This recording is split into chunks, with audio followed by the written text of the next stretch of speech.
The content presented on the following show is intended for satirical and educational purposes only. The views, opinions, and statements expressed by panelists and guests are their own and do not necessarily reflect those of the host, production team, or channel. Additionally, any third-party content featured in this program is used in compliance with fair use under United States copyright law, which allows for commentary, criticism, news report, teaching, and research.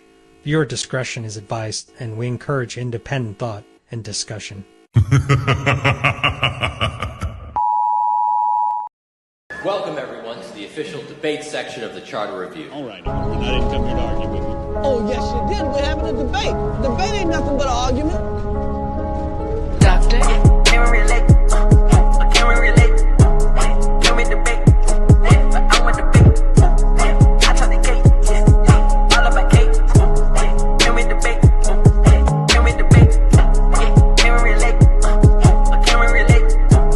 Can we debate? I want debate. I talk the cake. All about cake. Can we debate? Can we debate? Can we debate? Can we debate? Can we debate? Can we debate? Can we debate? Can we debate? Can we debate? Can we debate? Can we debate? Can we debate? Can we debate? Thank you very much. And your rebuttal, Mr. Carville. We have no response. That was perfect. Mr. Carville. It's time to duel!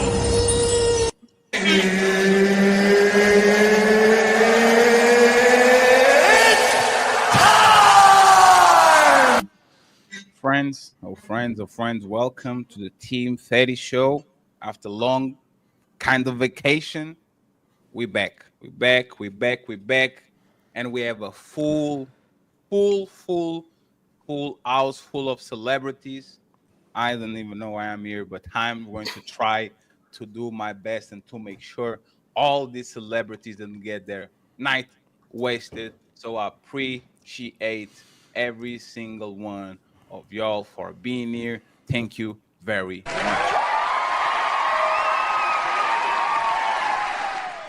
Friends, before we start, okay, I'm going to read the rules. But please like the video. I don't care if you're watching on any platform. If you're not familiar with the people that are on the panel, please pay attention because we're going to keep dropping the links in the chat. So if you see somebody that you don't follow already, please go ahead and follow. We have 1, 2, 3, 4, 5, 6, 7 content creators. Nino Nation, True. He always change his stripper name. Red Pill Ranger.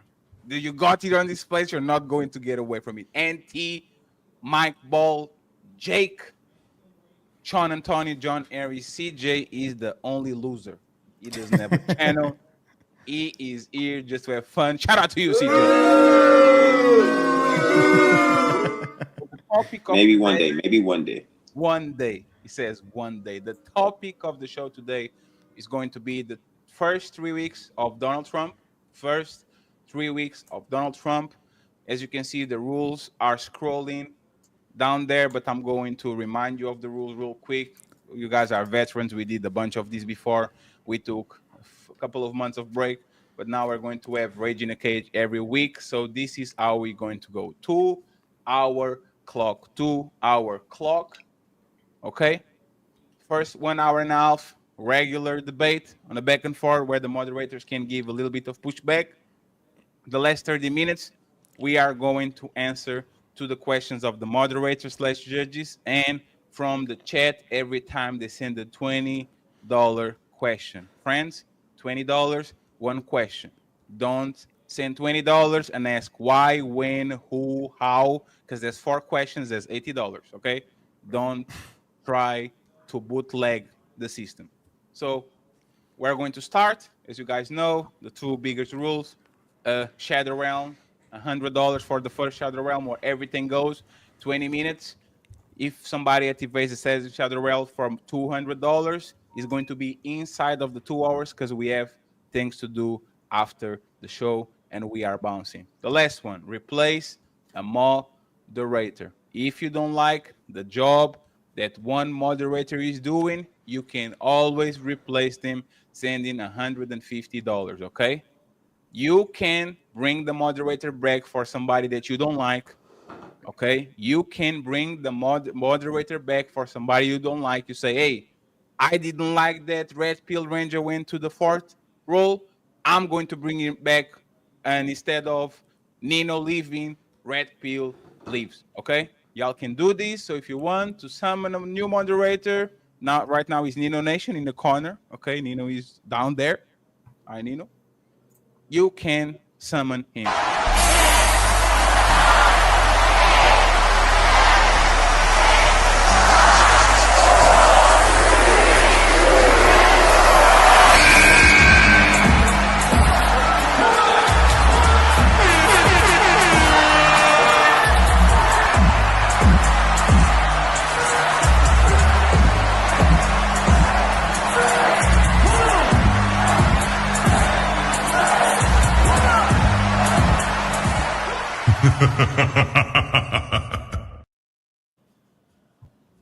Once again, replace the moderator. And if you want Total Mayhem, summon the Shadow Realm for $100. I bring your death.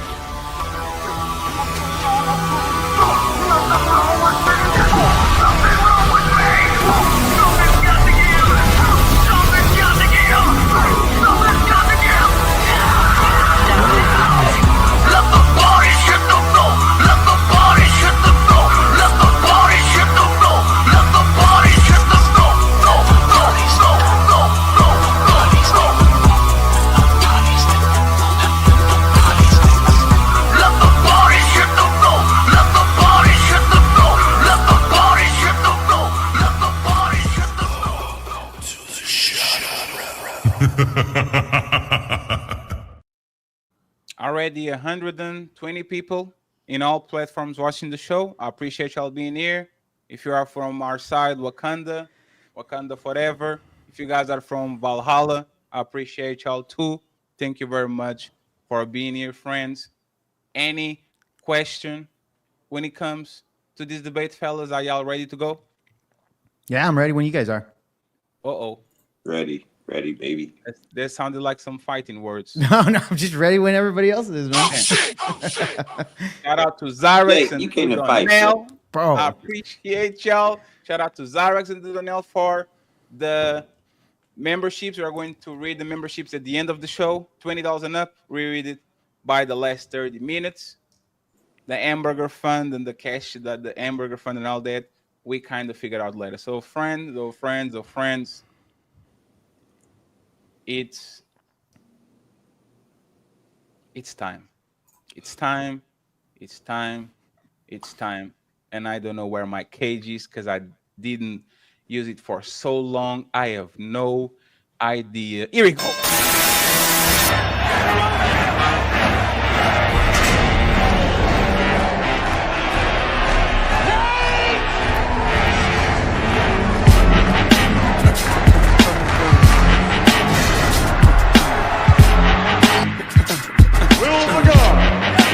Lock the cage doors at this time. Get the fuck out.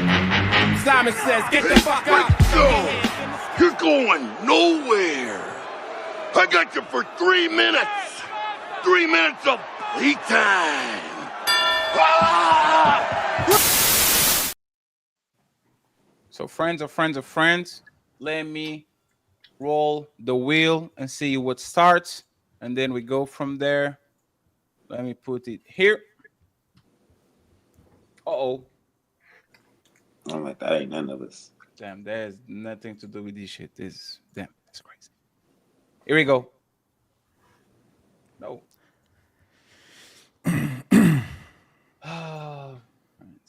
Let me get the wheel back again.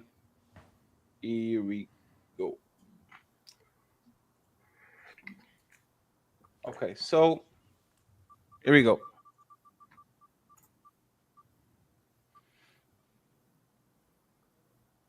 CJ and Jake start. It's time to do. Let me put the timer and we good to go. So friends of friends, let's have fun. You want me to go first, or you want to go first? No, you can go ahead, go first. All right. So as we assess President Trump's first month in office, it's important to recognize that judging a 4-year presidency based on its initial weeks is challenging. However, in his first month in office, President Donald Trump has taken decisive action to fulfill his campaign promises, demonstrating a commitment to strengthening America's borders, redefining foreign relations, and challenging media narratives that distort the truth. His immigration policies, including enhanced border security and stricter enforcement, prioritize national security and uphold the rule of law. On the international stage, his approach to NATO emphasizes fair burden sharing among allies, ensuring the U.S. is no longer taken advantage of by withdrawing from the Trans-Pacific Partnership. He has reaffirmed his dedication to protecting American jobs and industries. Additionally, his willingness to confront fake news has exposed media bias and reshaped the way information is consumed in the digital age.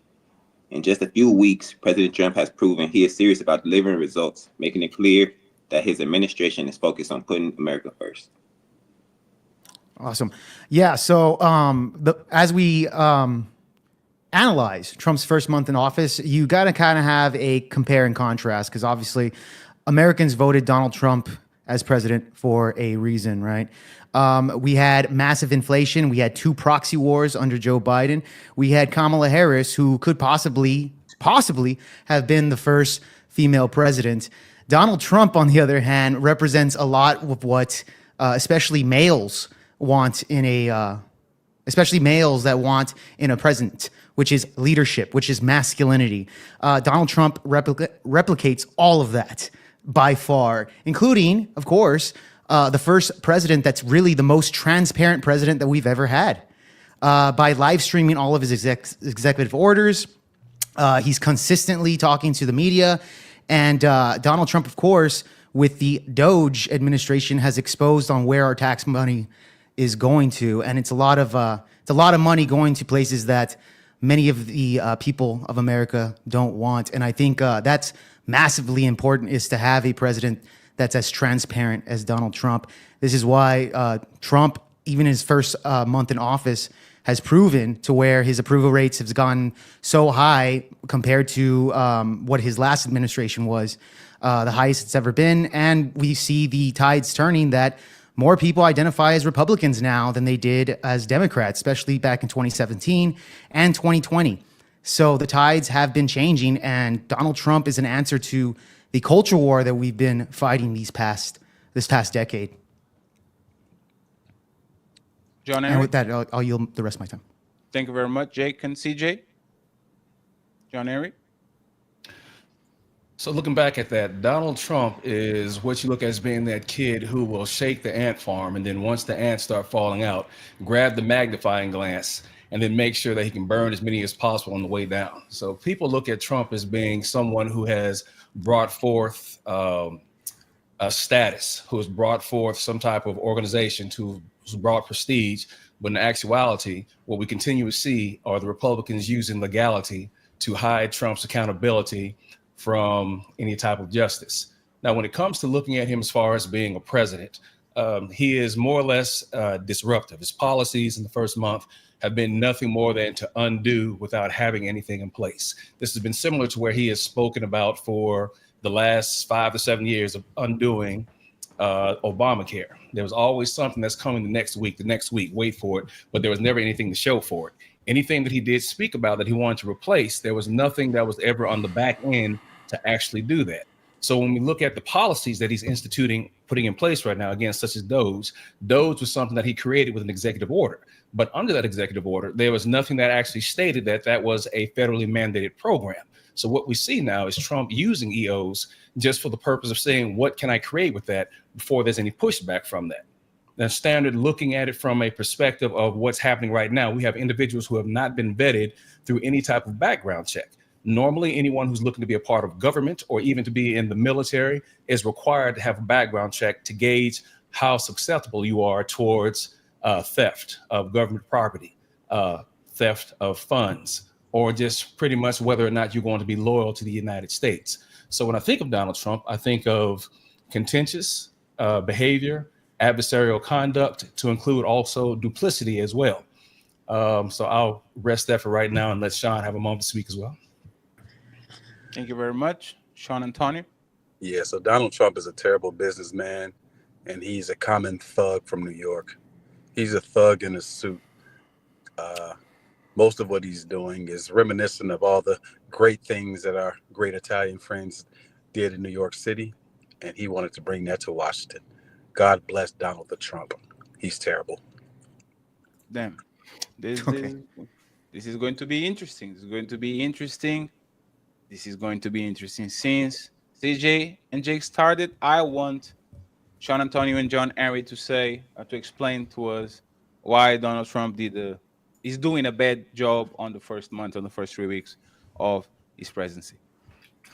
Again, going back to what I said before, there's nothing in place or prepared. It's more or less, well, I want you to return to the office, but yet you don't have anyone who's able to go to an office that has any seating or any type of setup. So what you've done now also is that you've created this log of people who are tying up traffic first and foremost without having any place to go, not to mention having to sit in traffic and clog up people who are already trying to get to their day-to-day jobs, who have no place to be but at their work, but they can't get there because we've got folks who've been fired or folks who've been told to come back to work and they've got no place to go. On top of that, now we're also looking at what are the repercussions of taking people off their jobs. So we're seeing the FFA having problems with maintaining air flights. We've just had another crash today in Arizona. That's not due to Trump, though. No, of course not. It's just due to Well, FFA. even if you look at the average like crashes throughout years, bro, I know they're reporting on plane crashes nowadays, etc. Frequently, actually, now that Trump's in office. But prior before that, during the Biden administration, just on airline crashes alone was like 5,000. So you can look back in the stats in 2023, it was around 1,200,000 plane crashes. In 2022, it's around the same number, and 2020. So this is nothing new, really. It's essentially the Democrats and the fake news reporting that there's plane accidents and blaming it on Donald Trump. That has nothing to do with it. Imagine we all live in the same world and we didn't hear about these plane crashes, but you did.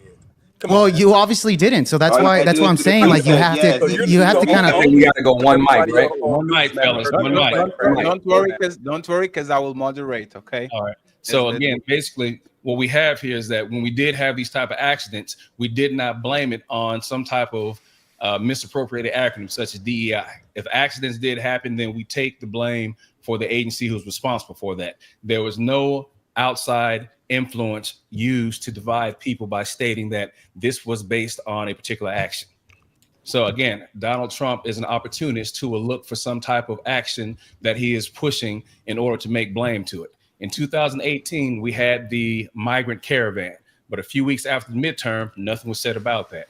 In 2020, we had the issue with COVID and people not wanting to wear masks. As soon as the election was over, you heard nothing about that. When we had you did. People were still wearing masks even after the election, bro. And they needed to. But the thing is that even though it was, so you did hear something about it. You agreed with me. No, they needed to. Yes, they needed to. Well, because we heard about it, bro. Yeah, but again, what I'm saying is that you did not hear about it. Again, I'll say it for a fourth time without interruption. You did not hear about it to the rate to where it was something that was publicized day to day leading up to it. When it came to after the it's an election year. I get it. It happens every election year, regardless if Trump is in there or not. One second. I will make sure the timer is on because you got. All right. Go ahead. Go ahead, John Henry. The timer's 1 minute, Fatty. yeah, it's fine. It's fine. Okay, that's good, guys. Yes, that's good. He already did use 3 minutes. I'll give y'all 1 minute too, friends. Don't worry about it. Hey, we want 4 minutes, Fatty, because he already 3 minutes. In 2022, the next issue is what? CRT. All right. So there's always going to be that boogeyman issue that quickly drops off, and then you never hear from it again. Did you guys vote for Kamala Harris? Just out of curiosity. Of course, because Kamala. Let his timer finish. Oh, I'm sorry. I'm sorry. But I'll go ahead and rest it there, Fat. I think I've made my point. Wait, Go ahead, Sean Jake. gets to You go. will have the chance to rebuttal, and you guys can jump 2 times on Jake because no. Yeah, that's Go fine. ahead. That's fine. Go ahead. It's fine. No, no, but By this the way, whole before you go, Jake, friends, again, there's 190 people watching on all platforms. I'm going to start to pump every single person that is on the panel right now. If you don't follow them, please go. It's the best way you can support the show.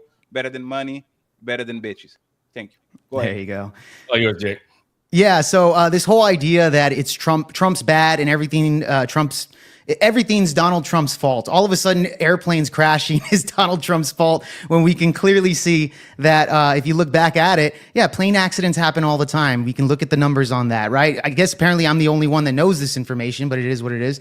Even if you look at what John mentioned that, there's always a boogeyman, right? Critical race theory, he mentioned that as an example. Critical race theory is one of the bogeymans that people have to go after, right? And I think one misconception that a lot of the left-wing people kind of have is that Republicans want the schools to just stop learning about the Civil War and Jim Crow. And that's what Republicans really want when it comes to CTR. Totally fucking garbage. Nobody mentioned that. There was never any of that type of information. It's more of like we need to stop indoctrinating our children to hate white people. That's really what CTR is. So that's not a boogeyman. That's a fact. Thank God that Trump got rid of that shit. Yeah. So wait, Sean. Wait, John. I don't think it's brother. Sean, is it Sean or is it me, Fatty? You want to add something to whatever Jake said, or you want to change? I'll just stay with it. Stay with it. So all I heard was when they opening statements, all I heard was a bunch of fear mongering. Donald Trump is here to shake the ant farm and burn ants. And Sean stated that he's just a thug in a suit. He's a bad person or something. It sounds like something they would say about black people when white people didn't like us. No offense to the white people in the panel. But no, they're just thugs in suits. Like, why would that be your argument in your opening statement? And he's saying he has people. he had John Henry had an example of an office and people not being placed or not having a place to go. So is he getting people fired or is he getting people jobs and not having them a place to get hired at? I'm confused on his argument. I'll use the floor there.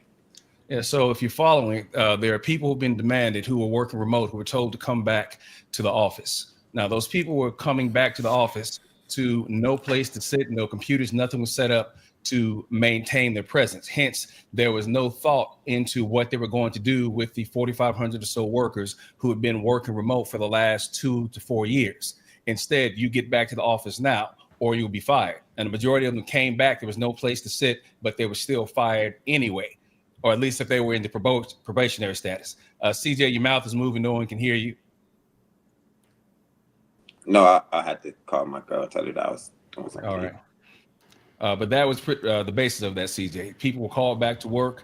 There was no plan for people to come back to work. They got there. There's no place for them to sit. But then within a few weeks or so, if not a week of being back, they were then fired.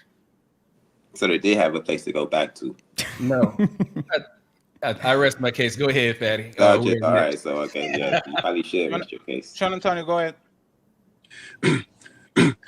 All right. So the thing about Donald Trump is, number one, he does not have a coherent, cohesive plan. He doesn't have a cohesive plan on in terms of the economy. He doesn't have a cohesive plan in terms of attacking inflation. He doesn't know how to lower these prices. He promised you Negroes eggs would be cheaper. Them eggs ain't gonna get cheaper. As soon as he got elected, he's like, well, it's a lot harder than you know what I'm saying? So he sold y'all a bill of goods. You goofballs bought it, and now y'all are making excuses for him. Now the excuses, he didn't really mean he would do this on day one. It takes time. So now y'all saying it takes time to undo things that Biden was undoing. And now y'all did we ever not say that it took time? Did we ever not say that things took time? Do you think that? So what happens with Trump, you think that, which makes him an idiot? 1 second, CJ. I got you. CJ, take your Adderall, man. My bad, brother. I got you. Don't worry. More 20 seconds, Sean, and then CJ can pick it up the microphone. And I want my moderators to start Ask some pertinent questions since you guys are throwing mud at each other. Yeah, Go ahead, CJ, CJ. You got this. You can go. No, Sean. Sorry. Go ahead. Yeah, and my internet is kind of in and out, so I didn't even hear him if he said something. No. Nobody said nothing. It was just me babbling. Go ahead. Okay, so at the end of the day, he is the assistant president. Elon Musk bought him. Russia bought him, and yeah, he's just a stooge in a suit. So, do you got any proof of what you're saying? He was bought, first of all. Second of all, do you think that any conservatives or well, I can't say any, but do you think majority of people thought that everything was going to change overnight? That you thought that prices was going to drop overnight, shit, all the immigrants going to be gone overnight? Did you think that we actually expected that? Is my question, Sean. Or what? John, the question maybe. I will repeat the question. The question was CJ asked if anybody thought that it was going to change overnight. If there's probably is questioning the timeline why people are asking that's just things to be changed in 3 weeks. The answer would be yes, which is why you have people now complaining and crying about why. Well, it's only lefties complaining. Thank you. No. They got it. Trump said on day one, I will lower the cost of eggs. And Hold on, interjection. Hold on, I gotta interject because you used it twice. I gotta ask. So, is the bird flu Donald Trump's fault? Yeah. So can I respond to the egg stuff? It doesn't matter if it's but fault. It's his responsibility now. It doesn't matter if it's his fault. Who cares? Okay. Biden was expected to solve problems with the same exact bird flu as a problem. Yeah, he made them worse. Apples to apples. His ass, knowing that bird flu existed, said that on day one he would solve the problem. So pardon me if I'm holding him to what he sold to you guys during the campaign. These are his words. Didn't bird flu exist when he was saying that shit? Sean, do you think that we expect everything that he said that he would do to be done in the first 3 weeks? And wait, did bird flu exist while Trump was making those promises? Yeah, sure. But let me tell you this, bro. As far as when it comes to eggs, hold on. Let me address the egg stuff. I answered your question. I said yes. I answered your question. But hold on, bro. I answered your question. Gotta let Jake go. One second. Sean and Tony, 10 seconds, and then Jake can interrupt. Hey, Jake. So if he made that assertion, knowing that bird flu existed, why on earth would you act like bird flu is an excuse? I didn't act. You don't even know what I'm about to say.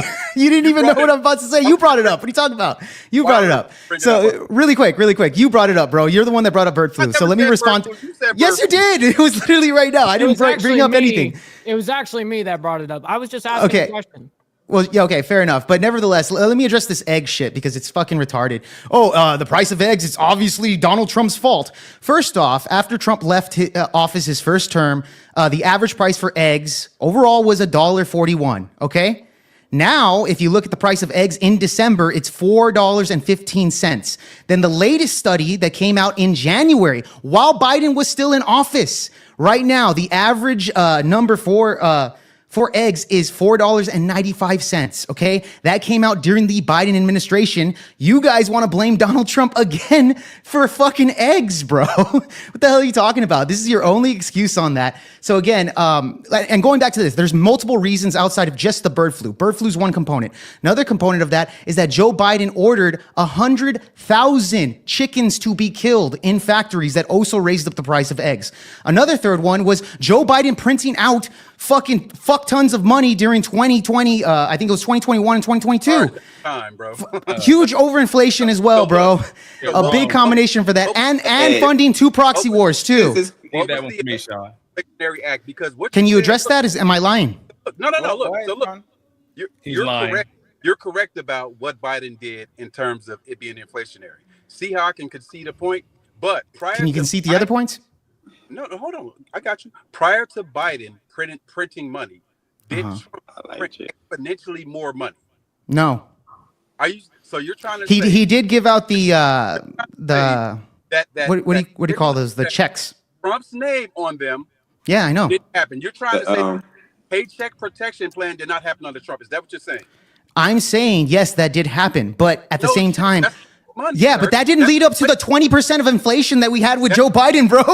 That didn't lead up to the 20% overall inflation of Joe Biden. All right, hey, as a moderator, let me jump in here real quick. I know Red Pill's got a question. I want a question for everybody because we're supposed to be talking about the first 3 weeks of the presidency, and we've already he's blamed back to the Biden administration. I know, but in the first 3 weeks, he's blaming Trump, and I'm saying no, that has nothing to do with Trump. Hey, I wanted to actually ask everybody that's on the panel a question and just see how you guys can debate it and kind of test your knowledge a little bit, everybody's knowledge. Now, people were talking about Doge, Elon Musk, everything else, and I know that's pretty sexy because it's on television, all this other stuff. What do you guys think about the other cabinet appointees and everything else? If you can name a few and speak for or against them, that would be great if everybody up there can do that real quick. God, they're degenerates. They're all degenerates? Yeah. Start with, he tried to get Matt Gaetz in, who we know is a goddamn chomo. He's dope. There. He's dope. He's on. He's on. He's the weird Lord. Look, RFK, I'm sure microdoses heroin. I'm not sure what he does, but RFK is the weirdo of the highest order. Nothing about him says that he's qualified to be in that position. Tell me a person that Trump put as a secretary that is qualified to be in that position. What's her name? Bond. Who's this? Pat Bondi. Dude, she had experience in Florida, bro. What are you talking about? She has plenty of experience doing the same thing in Florida, and now she got addressed to the Trump administration. That's experience. What's your problem? What's your problem with her? What's your problem exactly with her? You might say it's more exposure. Okay, I'll let you have that one. Give me another one. Thank you. RFK. Like, even if you look at RFK has been talking about the like, for example, the fluoride in the water. That is a proven fact about that. He talked about the all of the chemicals that our food industry puts into the food to make people addicted, fatter, etc. These are all things that he's spoken about several times. So putting him on the Department of Health makes a lot of sense, especially before that Biden had a fat transgender as Secretary of Health. That made no sense. Okay, this is a clear upgrade compared to the previous administration. What's your problem here with RFK? Was the previous administration a better standard, or was RFK better? It was a previous better standard because RFK has been a conspiracy theorist for years. He is not. So Rachel Levine was a better Secretary of Health. Hey, here's what I need to do, Jake. Stand down for a second. All right, so we're going to go back to the conversation here of RFK himself. RFK has been an environmental lawyer for the most part. He is not anyone who has to do anything with science. So if anyone were to actually take a look here, he has been one of the crackpots advocating for a lot of scientific studies that themselves have fallen to the wayside. So I would have to go back, pull notes on this because we're shifting off of the topics we were talking about. But he asked a question about the cabinet. Right. Therefore, we're going to talk freely. We'll talk freely. So RFK is no one who's got a true scientific background. Now, he's been known to latch on to interests more so that are past fringe and then promote them as if they are verifiable. So I would say no. We had a better standard previously, even though. Even with Dr. Fauci? Fauci was part of helping solve the AIDS epidemic. He was he failed at that. No, he said AIDS wasn't a problem in the 80s. AIDS was an issue. He said AIDS in the 80s was not a problem. He lied about that. He was wrong about that. A lot of people died because of that. Then he goes during COVID-19. He does the same thing where he says, "Oh, masks don't work," and then he says, "No, mask does work," and then he says a droplet, etc. The science changed so much during that time. So it's like, do we trust the scientists or do we trust RFK, who said that didn't work in the fucking first place? Who was right at the end of it? Fauci has delivered everything exactly as stated and has shown his medical background and his pedigree. What was not shown, and he was still wrong. Just one second, John. Yeah. Jake, I know debates. I'm sorry, bro. I'm sorry. I know you told me before. I'm sorry, dude. I'm sorry. It's a habit, bro. It's a habit. This is my style. It's my style. I just need them to finish their thought because there's a thing. If they're committing a mistake, why interrupt them, right? So fair enough. Hey, Jake debate like it's, I'm an attacker. I'm sorry, John. Go ahead, bro. I appreciate it. I'm here to entertain. All right. Oh yeah, I'm entertained, man. There's a thing with being right and then being loud and wrong. I like Jake. So you and CJ make a good pair. Honestly, you guys make a good pair to be over talking. We're Batman and Robin, baby. Yep, misquoted. You might be Robin, motherfucker. So, but this Go ahead, is John. bullshit.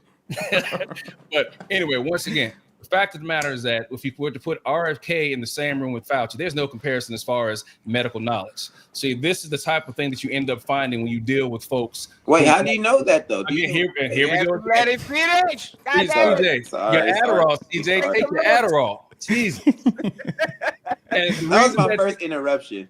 No, that It's was fine, your it's fault. fine.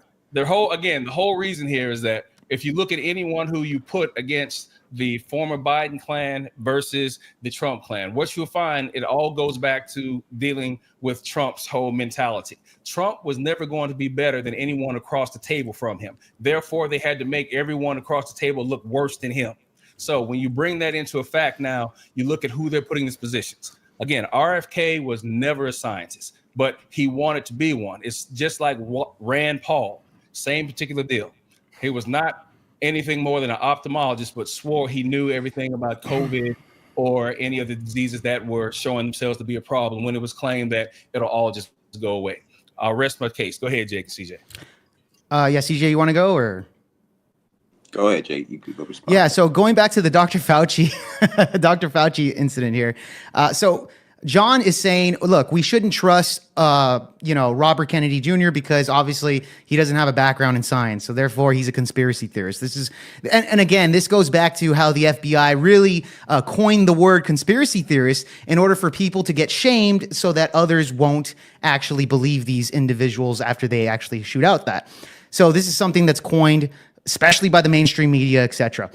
So going back to Dr. Fauci shot out a bunch of information at the time that even Trump and many others, Democrats and politicians alike, took serious. Okay, the lockdowns, etc. He said lockdowns were good. This is a good thing, etc. We need to expand upon this. Now we know that led to a lot of deletion rates. It led to a lot of depression. It led to a lot of things that were a big miss on our part, okay? Why on earth do you think that Joe Biden pardoned Dr. Fauci? Because more than likely, Fauci knew exactly what he was doing. There's an agenda that is going to be pushed, especially by the World Health Organization, who, by the way, was working with China, allowed China to investigate themselves to see where the virus came from in the first place. Turns out it came from China. Ooh, the conspiracy theorists were right, and Dr. Fauci was wrong. Anyone want to rebuttal before Red Pill Yes. Ranger ask a question? So going back, I'll just say one thing here, because again, the science and the facts stand in Fauci's favor, regardless of what It does. Well, why did they pardon him? Jake, share you. You Okay. and CJ share Adderall if you could. All right. Well, can you answer my questions, bro? Oh, I did answer. You just don't like the answer, so I'll continue on. So what I need folks to understand here is that when you hear conspiracy theory, don't think of us. Don't think of conspiracy theory anymore. Think of unsubstantiated lie. That'll be a little bit easier. So the CIA did not coin that. I just went ahead and put that out. I rest. Okay. Sean, you got anything? Yeah. So look, I think this gentleman is very crafty. He's bringing up the Biden administration and he's deflecting from the Trump administration. That was under the Trump administration. What are you talking about? You got to let him rock. The topic is the Trump administration. Yeah, I know. That was Trump's You spent the last administration 5 during minutes COVID. talking about- You spent the last 5 minutes talking about Fauci. What is Yeah, well, because Fauci was under Donald Trump. What are you talking about? One second, Jake. What this gentleman is trying to do, he's trying to say, well, isn't this person better than the last person? Let's say all of them fucking suck. That doesn't mean that this person doesn't suck. Well, there has to be somebody better, right? Do you know that RFK? Jake, you gotta mute, Jake. You can't. All right. Hey, Jake said he was. Yo, He said, I'm here to have some nice banter. I'm gonna be chilling. All right. It's lit. Hey, It's all, dude. hey, It's all sing hey, kumbaya. It's all Hey, sing kumbaya. Jake is a puncher. As soon as you open your mouth, pop. Go ahead. Sean. Pop you right in the face. Hey, Let's do I it. fuck with it though, Jake. I ain't mad at you. Do you know that RFK said that HIV doesn't cause AIDS? Do you know he said that? Is that not the most idiotic thing that you've heard in quite some time? That's your guy. HIV does not cause AIDS. Does that sound like a person who's well versed in disease control or epidemiology? It's not, bro. I'm a chemist. Do you think that means I can be a good attorney? No. So look, Trump is just picking people who were allies along the way. He's not doing what's in the best interest of America in terms of his assignments, the people that he's choosing. If he was choosing the best people, I promise you I would get up here and say, you know what? That's a great selection. We can't name one person that he's appointed that's a great selection. Can you name alternatives? It doesn't matter. I'm not going to do that. Well, because you're saying they all suck, then who would replace them? Give me a solution here. Once again, I see your tactic. You do a great job of deflecting. Oh, I do a great job at asking good questions. Okay. That's a problem. Fucking shit, that's a problem, dude. You're asking good questions. God. So wait. What exists is people who are terrible selections, bro. That's It what doesn't I'm matter understanding. What is who could have been better. These niggas are terrible selections, my G. so that's your argument that he made terrible selections, but y'all don't have anyone else that he will. Yeah, you gonna answer my question? My contention Or you're gonna is just that dodge it. he has no plan. He didn't. Okay, so you're gonna dodge He's it. been putting plans into place. He's been putting plans into effect. I thought. What plan has he put Hey, into effect? I want the red team to chill for a second. The red team. I know you guys are the jabbers. You guys jab a lot. ADHD. Jab a lot. Right, ADHD. Let's calm down with the jabs, please. Let the blue team kind of like get it going a little bit. Just a little All right, bit. all right, all right. Team Adderall in this motherfucker. Yeah. I'm just Hey, I asking got- questions, but whatever. I got a triangle choke that'll do better now. We just They're asking all questions. We just Let asking Charlie questions. finish and then we get Red Pill Ranger with the question, so we can go ahead. All right. So look, I just want to. You know what? Let's just respond to the questions because I see it's going to get circular. So yeah. What's going to happen is after the question, we're going to start to address particular topics. So no more goalpost moving, no more shifting the conversation. We're going to stuck for 5-10 minutes on a part, so we don't do what about. Okay, go ahead, Red Pill Ranger, and then we go back to the structure. You're mute, You have a beautiful voice. It's not working. You might have to drop out and come back. Yeah, you're on mute, Red Pill. You're not on mute? Something's not on. Yeah, you're not on mute. Just move the lips like we. Can There you go. He might have lost a mic connection. You got it. No, you're good. Yeah. It's good. It's good. It's good. So as we know, when politicians campaign, they say a whole bunch of stuff. Just this question pretty much is, when has a politician ever in the first few weeks done the stuff they said during their campaign? And also, what job don't have a 90-day probation period? Like, who gets judged a month in on Is that a job? statement or a question, Red Pill? Thank you. Both. No, okay, we can do statements. We do. Yeah, we gotta let them answer the questions. We do and make questions, Red Pill. Okay, well, what job? I got you. What job does that? And does it make sense to do that? What doesn't make sense is making promises about what you'll do on day one and then being expected to not deliver on day one. Yeah, well, that was the question. What politician has ever delivered on day one? What politician would ever promise to deliver on day one? All of them. Yeah, You so got it. Donald Trump promised to get rid of the Affirmative Care Act day one, and he did. What's affirmative care? What is that? That's when Joe Biden passed it in order to allow children to cut off their genitals. He got rid of that. Okay, so look, so Yeah. so promised to lower the So Trump did it. Trump did it. So what you're saying is that some things. So what you're saying that since he promised to do some things on day one, he was actually able to do at least one The thing. majority of things, yeah. No. Hold on. So you're saying it's possible for him to do things on day one, right? Is that what you're saying? He did it, yeah. Wait, hold on. So you're saying it was possible. So It's possible for any politician, yeah. He said he was going to do things on day one. It's possible for any politician, yes. One second, please. Let's be straightforward. Did the man say promise unequivocally on day one? Because that's the statement. Did he say it or not? Anybody wants to answer that?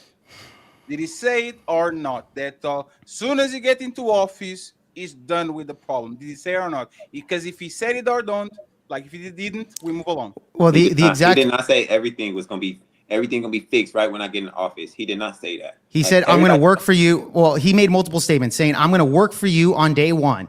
He said that he already has executive orders already shot out for day one. That was true.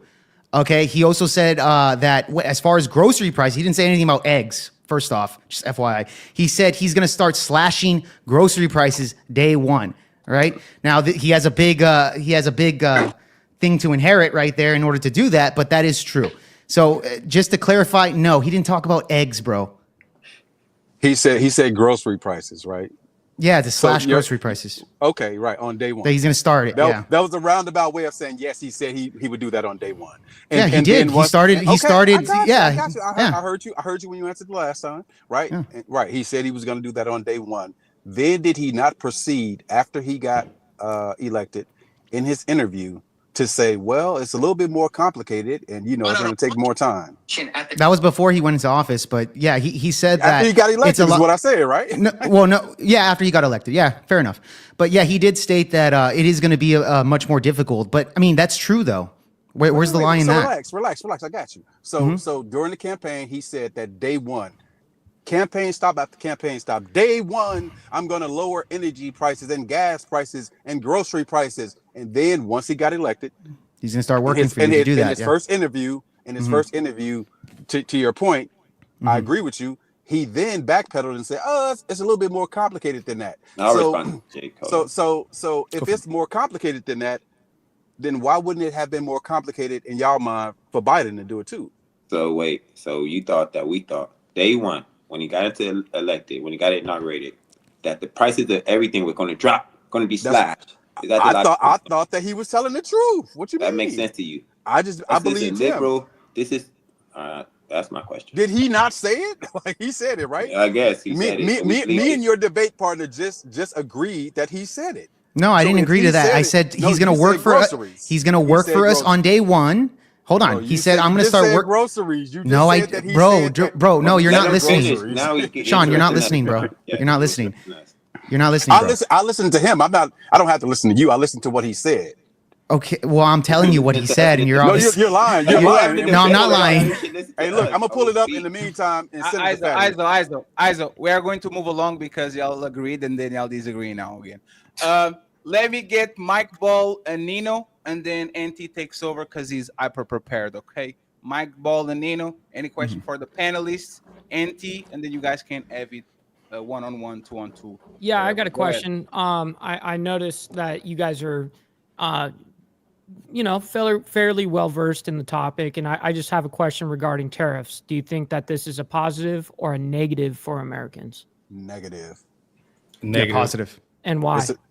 Let's go. Y'all want to go first? Oh, okay, Let's go with Sean, and then the red team has a chance to respond. I love talking to y'all about tariffs. Tariffs are nothing but a consumption tax. Tariffs are a pass-through tax.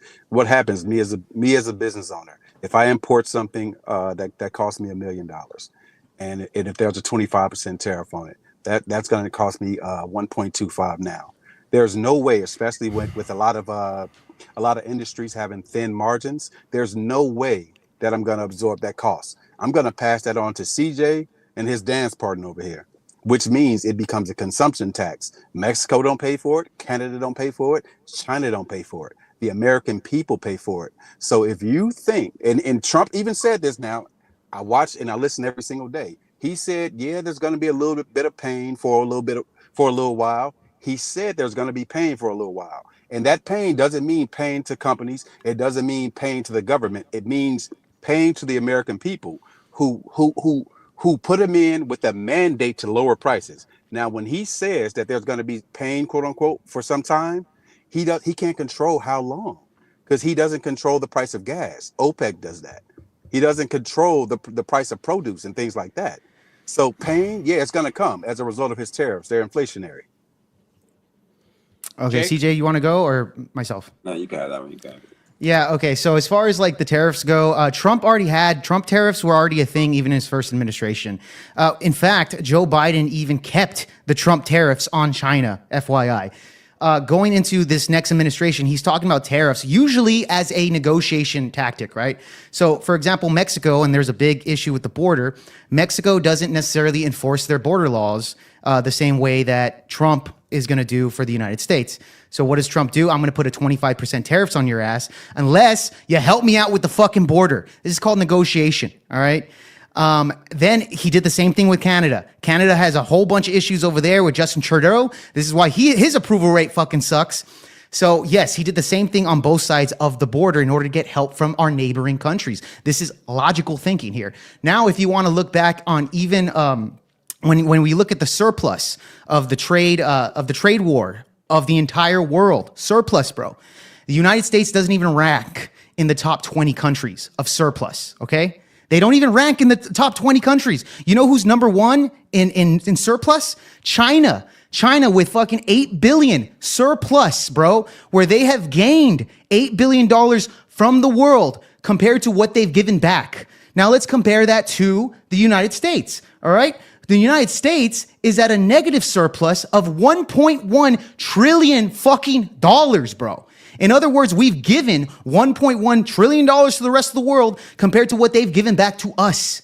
Okay? So we're at a fucking horrible deal right now, bro. You don't realize that if you're going to sit there and say other countries can put a tariffs on us, but we're not allowed to put a tariffs on them is fucking stupid, bro. Okay? The entire tariff turf war is in order to get other countries to make deals with us and to give us better deals for marketing prices. Trump did say, yes, if we're negotiating and let's say Mexico they want to take the tariffs, the 25%, and they're going to put tariffs on us, that's going to raise our prices. But guess what? The American people can take it compared to the people of Mexico. They cannot take it to the same degree as us. That is true. All right. But simultaneously, we win that turf war. They're not going to last very long. And thus, when we win that, it's a long-term plan, then a short-term, bro. And not only that, you're laughing when you are okay with Joe Biden doing inflation, killing chickens. The price is already high, and that didn't even benefit us. That didn't even benefit us. Sean Antonio for 30 seconds, and then John Henry uninterrupted. Okay, what do you think about what Jake said about the tariffs? All right, cool. He didn't address the fact of tariffs being a consumption tax or a pass-through tax on Americans. Yeah, he did. Until he got to the point to say Americans can take it. So his whole point. I did address it. His whole. I said until he said. Right. So his whole point is Trump's point that, hey, fuck us, fuck the people who live check to. His whole point is fuck the people who live check to check. Get over it. Y'all just pay it. And look, his other point was that, oh yeah, it's a negotiation tactic. You know what other people do? Other presidents just negotiate, right? So let's just take the negotiation out of it. When the tariffs are enacted, they're inflationary. My last point on this is, you know who got fucked royally and are getting fucked once again? The agricultural industry. Last time we had to subsidize the ag industry billions and billions of dollars. I think it was 80-something billion dollars. We had to subsidize them. You know what I'm saying? So can I wait. I got you, TJ. We subsidized them, and on top of that, they lost revenue. You know what I'm saying? So which means that the American people ended up paying for it. My bad. John Aaron interrupted, and then CJ interrupted. Okay, and then we go to Nino to see if he has a question. If not, we move along. John, when did I interrupt? No. Uninterrupted. You. I said uninterrupted. Okay. Yes. So the first thing I just want to, since we jump back around, let's go ahead and look at the back when we had a surplus. The last time that the first time that we had a real good surplus, a surplus, was when Clinton was in office. He left and we had a surplus. And then, of course, we had Bush behind that, to whereas our surplus rating went down. Obama was in the office. Just to clarify really quick, John, Jake, clarification. Hey, no, hold up, man. Hold up. Okay. It's all right. So, and then Obama was in the office. We had a surplus. Next president came in, the surplus was gone. So we're not going to sit and say that we are at a deficit where we have 1 trillion. Yes, but both presidencies after that, we're talking about Trump and Biden, added to the debt based upon actions that had to be taken once COVID came to be known or came to play. So what we had first inside of the Trump administration, you had three distinct factors that led through inflation for Biden. The first one was the CARES Act that was passed under the Trump administration. The second was the Paycheck Protection Plan. And then there was a third one. I want to say it was April. No, it was December of 2020. It escapes me right now, but those were 3 specific high build actions that brought inflation forward when Biden took office. But of course, Biden is also spending. So because of that spending that came from the Trump era into the Biden era, we got to the point where we had high inflation. But people seem to forget, what was that we talked about, Sean? Something lag? Lagging indicator. Lagging indicator. Lag indicator. What people seem to forget is that there's a lag indicator when administrations take over. So what is being done in an administration that has 8 years, you're going to see a lot of work and positive. But then when you have the next administration that comes in, if you had 8 years to put things in play, it means that it's taken a while for it to get started. But once it gets going during that second administration, that next administration that comes in will either feel the positive or negative effects of that previous administration. All right, now, as far as tariffs go, the best explanation I have for tariffs is it me or is it imagine that they're sneakers that Nike wants to commission. We'll say they get made in Vietnam, or we'll say Korea. Now, once Nike has asked for those shoes, and of course they've got to be made, so that means Odyssey has got to spend a certain amount of money just for the shoes. Let's say they start with $25. Now, once that request is made for that shoe to come to the States, now we have to look at how that shoe is going to get there. All right, now we have to pay for a flight. Who's going to fly it there? There's the contract for the flight. Now, the contractor is going to tap whatever cost he needs and put that back to Nike. He's going to add that to the shoe. Let's say, I got you, CJ. You've been talking about. All right, so now, we go to.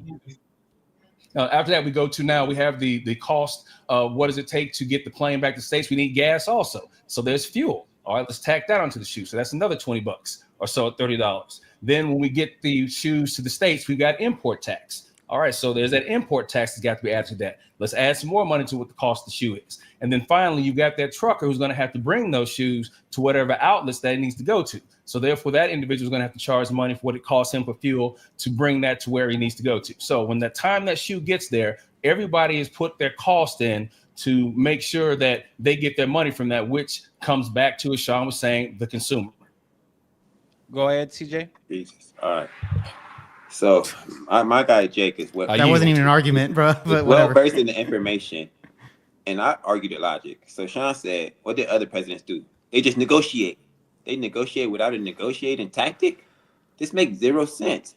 And to John's point, he said that I believe he said the previous presidents we weren't in a deficit, but I googled it. And we've been in a deficit, a trade deficit since 1970. Exactly. So they just give false information out. I know. He lies, bro. True. It's just like me. It's just like the media give this false information out. That's what happens here. It's just false information. And go ahead, Jake. Yeah, bro. Like again, John spoke for a good while. He didn't make an argument. He just explained how it worked. Of course, it goes on to the consumer. Yes, we all know that. However, as far as the turf, again, we're in a deficit when it comes to the rest of the world. My question is, how do we go about that? Do you just allow the rest of the world to tax the fuck out of us like we're a bunch of pussies? Or do we do something about it and we actually look for the long-term solution in order to solve these issues? Every single president doesn't want, dude, they've been walked all over by other countries that have put tariffs on us. And you're saying we're not allowed to do it back to them? That's insane. That's insane logic. This is how we lose the trade war when it comes to the rest of the world, bro.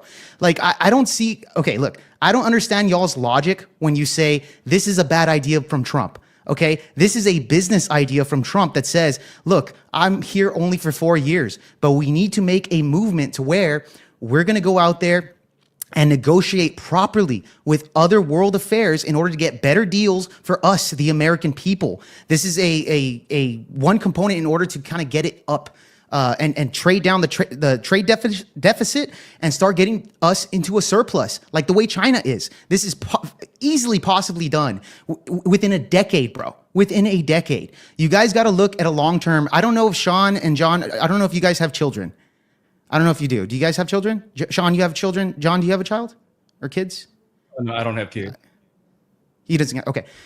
Well, nevertheless, you have to think about what your kid's future is going to be. You have to realize that the more we keep spending on garbage shit, just like Doge exposed, $20 million on a Sesame Street TV show in Iraq, This doesn't benefit us at all as Americans. What's the problem with Sesame Street in Iraq? Yeah, it doesn't benefit us at all, dude. You know, or $6 million on studying men having sex with other men in South Africa. That makes no sense, bro. Yeah, so this is all garbage that needs to be cut out along with the trade war. Trust me, I know you guys are saying, well, the prices are going to go up. Fair enough. But however, if we cut down all of the spending that our government has been doing on useless shit like a Sesame Street show or fucking studying 2 gay men having sex in Africa or AIDS to Africa or any of this other bullshit that we've discovered, we can easily take that debt and lower it down because we'll have more money for Americans, bro. Just give me just 1 second, okay, friends? Sure. Shout out, thank you very much for the 250 people watching in all platforms, okay? I appreciate y'all. I'm going to keep dropping all the links to the people in the chat. Mike has 15 minutes, so every time he wants the mic, he's going to get it. I want Nino to intervene after Sean Antonio goes and rebuts to whatever. I do have a clarifying question on this. Is this for the red team or for the blue team? It's a question for John. Okay, so Sean Antonio, just finish your points if you have one, and then Mike addresses John. Go ahead. I real quick. You said something. Some of the things you said were fair. One of the things in terms of I want to just get on record. You did say that the prices would go up, right? That the cost of living would go up, right? Well, yeah, grocery prices, etc. Okay, we will see that effect, sure. Right. So I just want to just let the record reflect that we're saying the same thing, that these tariffs will be inflationary for the American consumer.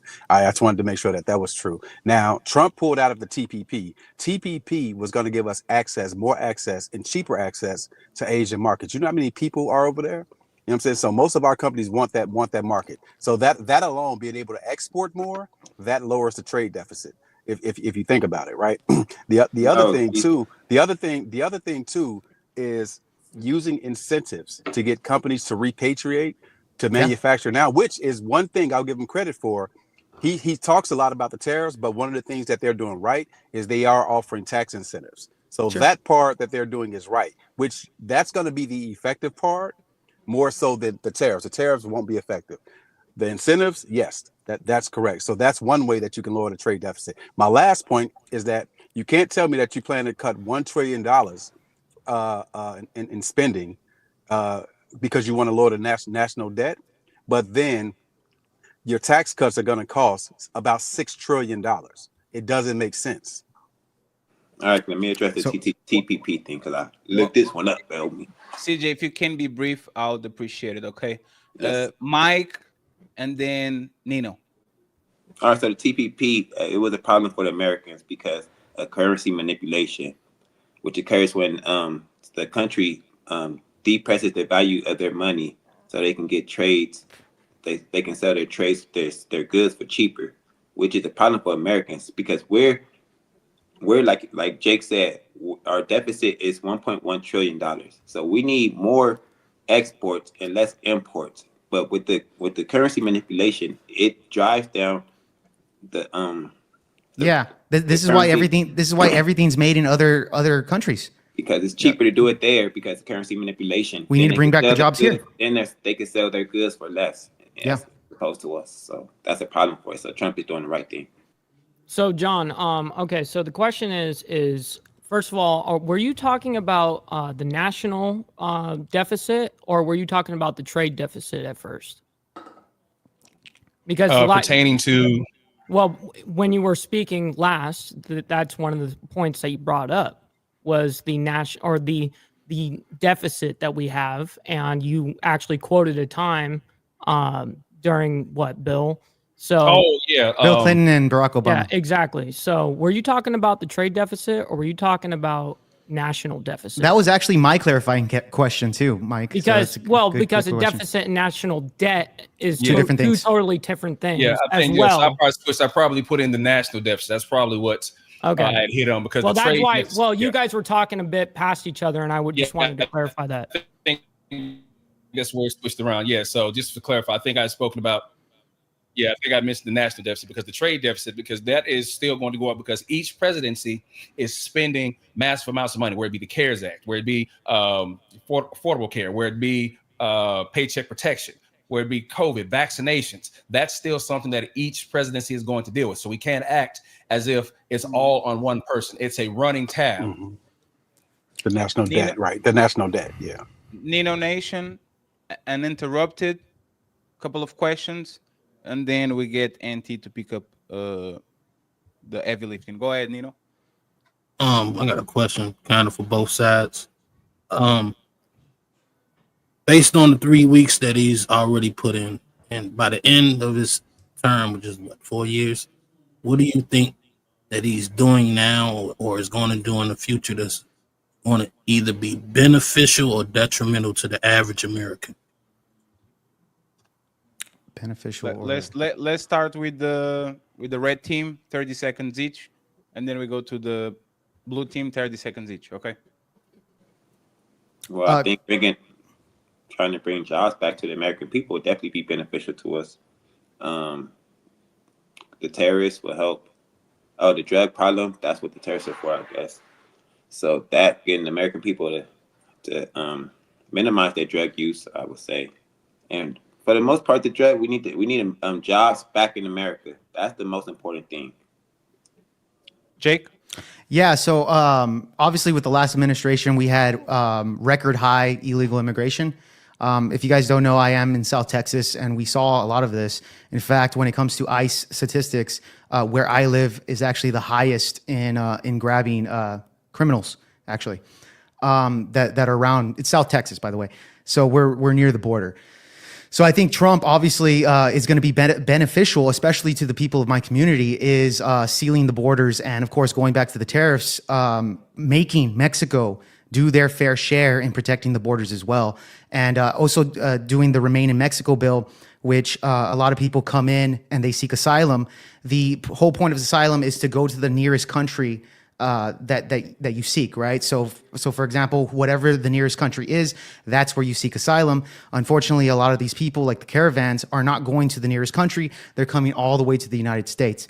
So that's something that needs to be addressed by Mexico as well as us. And I think in the long run, that's going to be beneficial.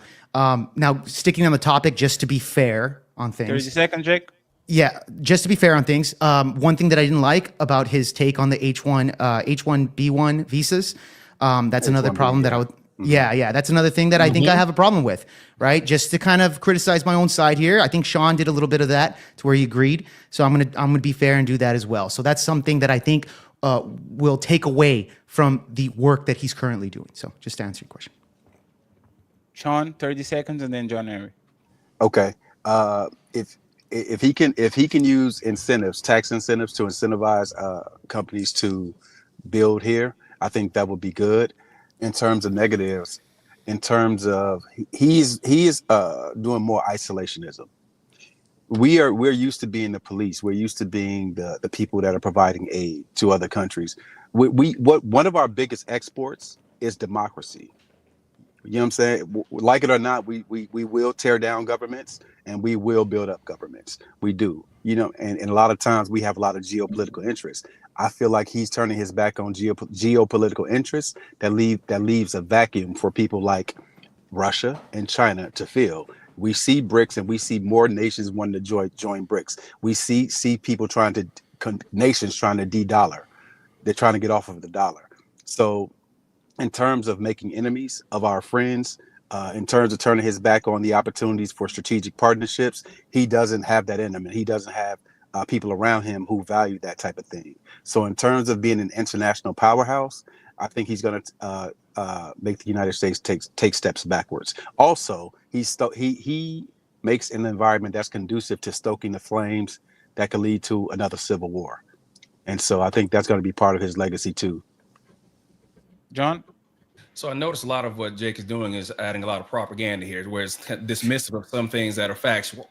Now, one thing that is factual, which also when CJ talks about bringing jobs back, there will be a major amount of jobs that will not be able to come back simply due to the fact that Americans want more money because of the fact I've gone to school, I've paid my dues, I've got this level of education, I've got this experience. Therefore, the guy that you can get to build your house for maybe $15, $20 an hour. You bring an American in who wants to do the job, he's going to want $55 to $70 an hour. And that's one of the things that we're not looking at, is that we are getting cheaper good work, but at a cheaper cost because of the fact that they're not going to be demanding a certain amount of money. So we seem to always throw that out the window and let things bygones be bygones. So we have to look at a particular CJ, why, bro? Why? Sorry. Basically, again, so as I said here, we have to give consideration to the fact that there are certain jobs that are not going to come back. Now, the next thing we're addressing, talking about, Nino, you asked, will it be better or worse when we look at the end of Trump's term? Already, we've seen disarray in the first 3 weeks coming up on the month of Trump being here, with mass firings, with putting people out of jobs, such as the nuclear inspector generals, folks who are responsible for watching the nukes. They've been let off, they've let go. Now they're trying to bring these folks back because they realize how critical they are. There are critical jobs that people are thinking, okay, yeah, Doge, get in, cut this. We don't need that money. But in actuality, what Sean was saying, when we look at global unity, there's certain things that are being done as far as studies. The World Health Organization being a part of that means that there's certain problems that we may not be able to fix in the United States, where medical studies may need to be used and tested abroad, to where it's better than just one country. Do we hear 4 eyes are better than 2? How about 30 nations are better than 1? So you spread that and you get a larger amount of folks who can participate in there and probably bring back findings that you yourself would not figure out in your own country. But last and foremost, looking at DOGE specifically, DOGE is an agency that was created via an executive order, not by Congress, where it is federally mandated. But at this time, so when you look at the lies that people tell you about DOGE, for example, DOGE said the other day, hey, we just cut a contract that saved $8 billion, when in actuality, it was only $8 million. So you have folks that are sitting out here telling these lies without any justification. And we believe that as free flowing because it sounds good, because a good diction, good speech, a good rate of pattern being given, it sounds convincing. But if you don't know where to look for it, you'll believe anything that's told to you. All right, so let me say this real quick. So we would limit it to 30 seconds or about a minute, while John Harry and Sean got about 3 minutes. No offense to nobody on the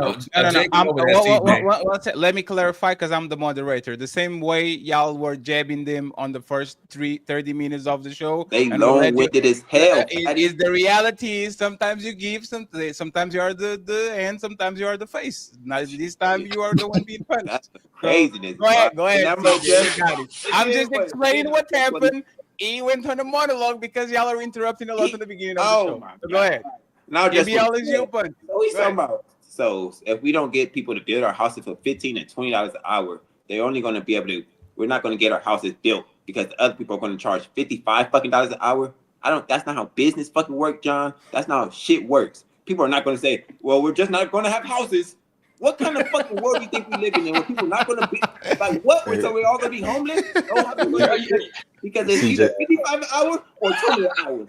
And then we're advocating for fucking slave labor. So since the prices are, I know what American is trying to say. These prices are so much cheaper that they're bidding the American people out of the job because they're cheap. Their prices are so much cheaper. It's not going to be 20 or 55. It's prices in the middle that people negotiate. They say, hey, 55 might be too high, but would you settle for 40? And people are not going to say, no, I won't do it for 40. Like, what are we talking about? This is the logic that I'm talking about. Our logic is so off, brother. It's crazy. Like, this shit is retarded. Nobody's going to have houses. No houses are going to be built since we're getting rid of the immigrants. And also we had a housing crisis, right? You guys know we had a housing crisis where there was literally wasn't enough houses to house Americans, and Kamala Harris's her conclusion was just to put more money and make more houses, when in reality Trump is actually just deporting all of the Hispanics, Mexicans, and illegals, all of the illegals that are occupying those houses, bro. So that will free up even the housing market. Yeah. So, okay. So first of all, it won't. There won't be enough. All the illegals that have these houses, deporting them won't solve that. 1 second. Who said that the illegals had all those houses? Please. Oh, my bad. John, make a statement. We see if Nino is okay, and then we go to Auntie and to Mike. Mike has to go, so I'll give Mike a last question, and then Auntie can pick up the slack and we I'm organize. I'll still be listening though. Go ahead, John. No, I'll go ahead and land it there because the whole cause here, I think I answered the question that was put out here before, but I'll put it this way. Let me say this. The statement I'll make is that when we're looking at the economy, looking at the business that's going to be done, yes, it's a given that there's going to be some type of negotiation in there. But the idea that to state that, oh, well, we'll have houses when we get rid of the immigrants, that, again, is nothing that's been substantiated. That's just, again, partisan talk. Nino, you good? I got a two-part question and I'll be done.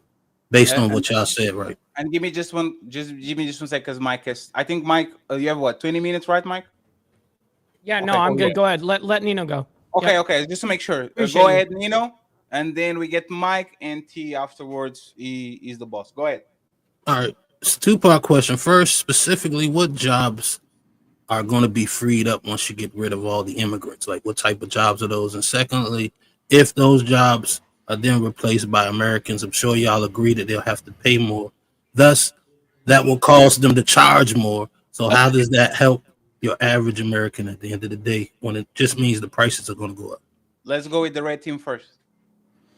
Yeah. So, okay, that's a good question. So, what kind of jobs? Hotels, big time companies hire illegal immigrants. Actually, across the board, big time companies hire these people. From McDonald's, everything from McDonald's to Amazon, bro. So when you say, "Oh, these prices are going to go up," that's just not true. Okay, just because Amazon gets rid of their illegal labor, that means that all of a sudden the it's going to go up is ridiculous. It's a ridiculous claim. They're just going to hire. They're going to have to hire actual Americans because the reason why they like cheap labor is so they can profit more. So therefore their profit will go down. That's the way it works. Okay. And they're in competition with other people. Competition also makes that viable. So if everybody's on the same playing field where they're not hiring illegal immigrants, it'll be on the same playing field. It's not something that, and this whole ridiculous argument that Americans won't do it because it's labor that they don't want to do. That's ridiculous. This is only going to give us, the American people, to make more money. Okay, you don't realize how much jobs can free up if we take those jobs away from illegals, send them back over there, and now these companies have to pay the fair share to Americans. And more money in the circulation. Instead And of in them circulation, making yes. the money and sending it back to Mexico, it'll be more Yep. American dollars in the American ecosystem. I think that's how you say it. No, Yeah. what, Nino, can you answer? Can you ask the last question again? No, I said if they get rid of the immigrants, right? And they have to bring on Americans, and they're going to have to pay them more money, which means they're going to raise the prices to cover those. Yeah, they're profits. not. That whole they're not, because they'll just Nino. take a loss in the profit. That's the bullshit. They're not taking no loss. 1 second, when they please. 1 profit. second. Bro, how far do you think? Bro, you realize competition. Sorry, Patty, no, let it- 1 second. Less statements, more questions. Let's change the exclamation point for the one. What Nino kind of asking, and the red team, please clarify: are the prices going to raise? Wait. Let me say it, Jake. If y'all don't know how fucking. And by the way, good job, Nino, with the question. People, Good question. Higher demand. If people aren't buying your shit at that price, what they're gonna have to do? Drop the fucking price back. They're not gonna keep going or higher and higher, and people Because it's competition. They're gonna say, "Hey, we're not gonna buy that shit at that price." And they're gonna bring the prices back down. I got a question. So for example, really quick, just to give an example here, if Amazon now doesn't have access to illegal immigrants and they raise up their prices, they're going to go to an alternative website that can possibly outbid them if their prices are too high. You see that all the time. It's called capitalism. We live in a capitalist society, and prices will adjust themselves. Illegal immigration has nothing to do with that, bro. This man told you to go buy. Hey, this man told you to go buy on Timo and AliExpress. That's what he said. Timo and AliExpress. That's what he said. John Antonio and John Harry. And then we go to. Hey, I like these two guys, man. They go throw some punches, man. I respect y'all. So look, all of the Hispanics that are working. Nah, we whooping y'all asses. Those are straight. Those are straight. You guys haven't made any good points, bro. Hey, you're alive. Them shits ain't landing. Them shits ain't landing. So look, all of those workers, all those people who lined up at Home Depot, y'all think they getting a paycheck? Y'all think they get a W-2 at the end of the year? No. Okay, that's rhetorical, right? So they don't. So look, So when you get a pay under the table, when you hear these farmers, these MAGA farmers cry, when you hear the MAGA farmers crying and shit, they're not crying because of their W-2 employees. They're crying because of their under the table cash employees are going to have to become American citizens who actually may be a part of a freaking union, God forbid, which means that they actually want some grown up money. What in what world? When you go from paying somebody under the table to having to pay somebody, give somebody a W-9 or a W-2 employee, in what world does that pay rate not go up? In what world? John, I think that's a rhetorical question. I have a question for John Henry and Sean Antonio. One second. It's a statement. John, just because Nino asked a question. Is this related to what we have here, Red Pill? Yes. Okay, so John, answer the question, please, and please, if you can answer Red Pill in 30 seconds, I would appreciate it. All right, Nino. So the first part of your question was what jobs are we going to be losing? Yeah, well, yeah, pretty much it. All right. So the biggest thing that I can think of next to what I will agree with Jake, we talked about, you look at hotels, you look at fast food, but again, we got a lot of blacks and local Americans, white, black, who work in there also. So illegals are not running fast food. They are participating in it, but they're not running the whole thing. The one thing that I would say is agriculture is where we're going to see the biggest loss for folks who are going to end up picking fruits, picking the vegetables, being out in the fields all day. That's where I think we're going to see the biggest loss. Now, as far as what do we do to replace that? Hell, the fastest that they deport the supposed illegals out, well, by all means, now work with me on this. Now, if Elon wants to fly some South African farmers over here to replace our illegals, okay, I mean, let that work then. Let them come over here, do the exact same job, get paid the exact same pay. Hey, let's put them in the same hotels, right? Let's give them everything. If we want to put them to work, they want to come over here. They're refugees. They're migrants, all right? So therefore, if they're going to be considered migrants, put them in those positions. Let them pick the oranges, pick the grapes, pick the cabbages. Let's see that happen. Let's see for how long that they will keep the same pay that the migrant workers from south of the border got. I'll go ahead and you're talking about the white South Africans, to be clear. Yes, exactly. Go ahead, Red Pill. So after listening to everything, I just have a question for Sean Antonio and John Henry. What's more important,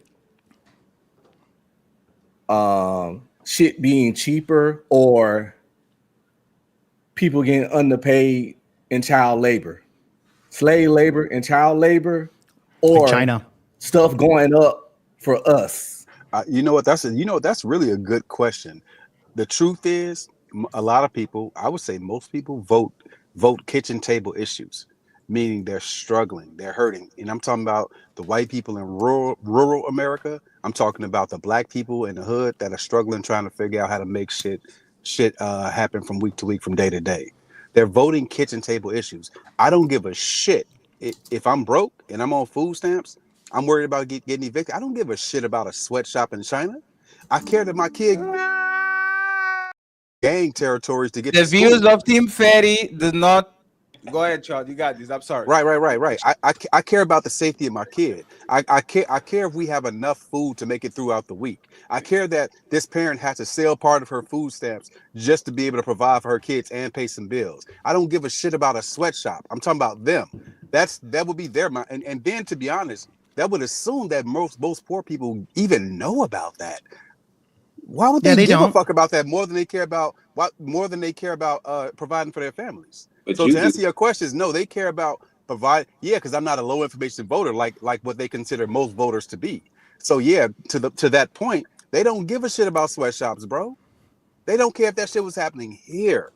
Everybody, all of us, if we talk about us right here, right now, bro, if you ask us that, if it came down to either caring for my family, providing for my family, or caring about some sweatshops, if they were 10 miles from me, fuck those sweatshops, bro. I'm providing for my Are you America family. First? Are you America Absolutely. First? Absolutely. Okay, But I'm great. providing for my fucking family. So you don't want our money. You don't want our money going to, like, for example, Africa for studying gay men, or Sesame Street and all this Nope, other I shit that don't. Doge Nope, I discovered, don't. right? Oh, So you so you support agree with Doge. it. Oh, So you you agree support with it. Doge. Oh, so he You agree support with it. Doge exposing all this, right? No. Answer the question. No, you don't? Agree with it, Jay. No, I'm Hey, saying he we're agree talking. with it, See, Jay. once again, You agree with it? Now, y'all. Hey, look, I want everybody to note that he's deflecting again. He's I'm not talking about something deflecting. we're not No, he talking just about, bro. made- Bro, you- I'm too smart for you to What was it, deflect. Claire? when we What talking about was one the No, question, you just. Sean?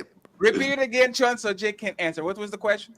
I'm saying all of us up here on this panel, are you telling me that us right here, right now, you personally, you care more about sweatshops thousands of miles away more so than you care about providing for your family?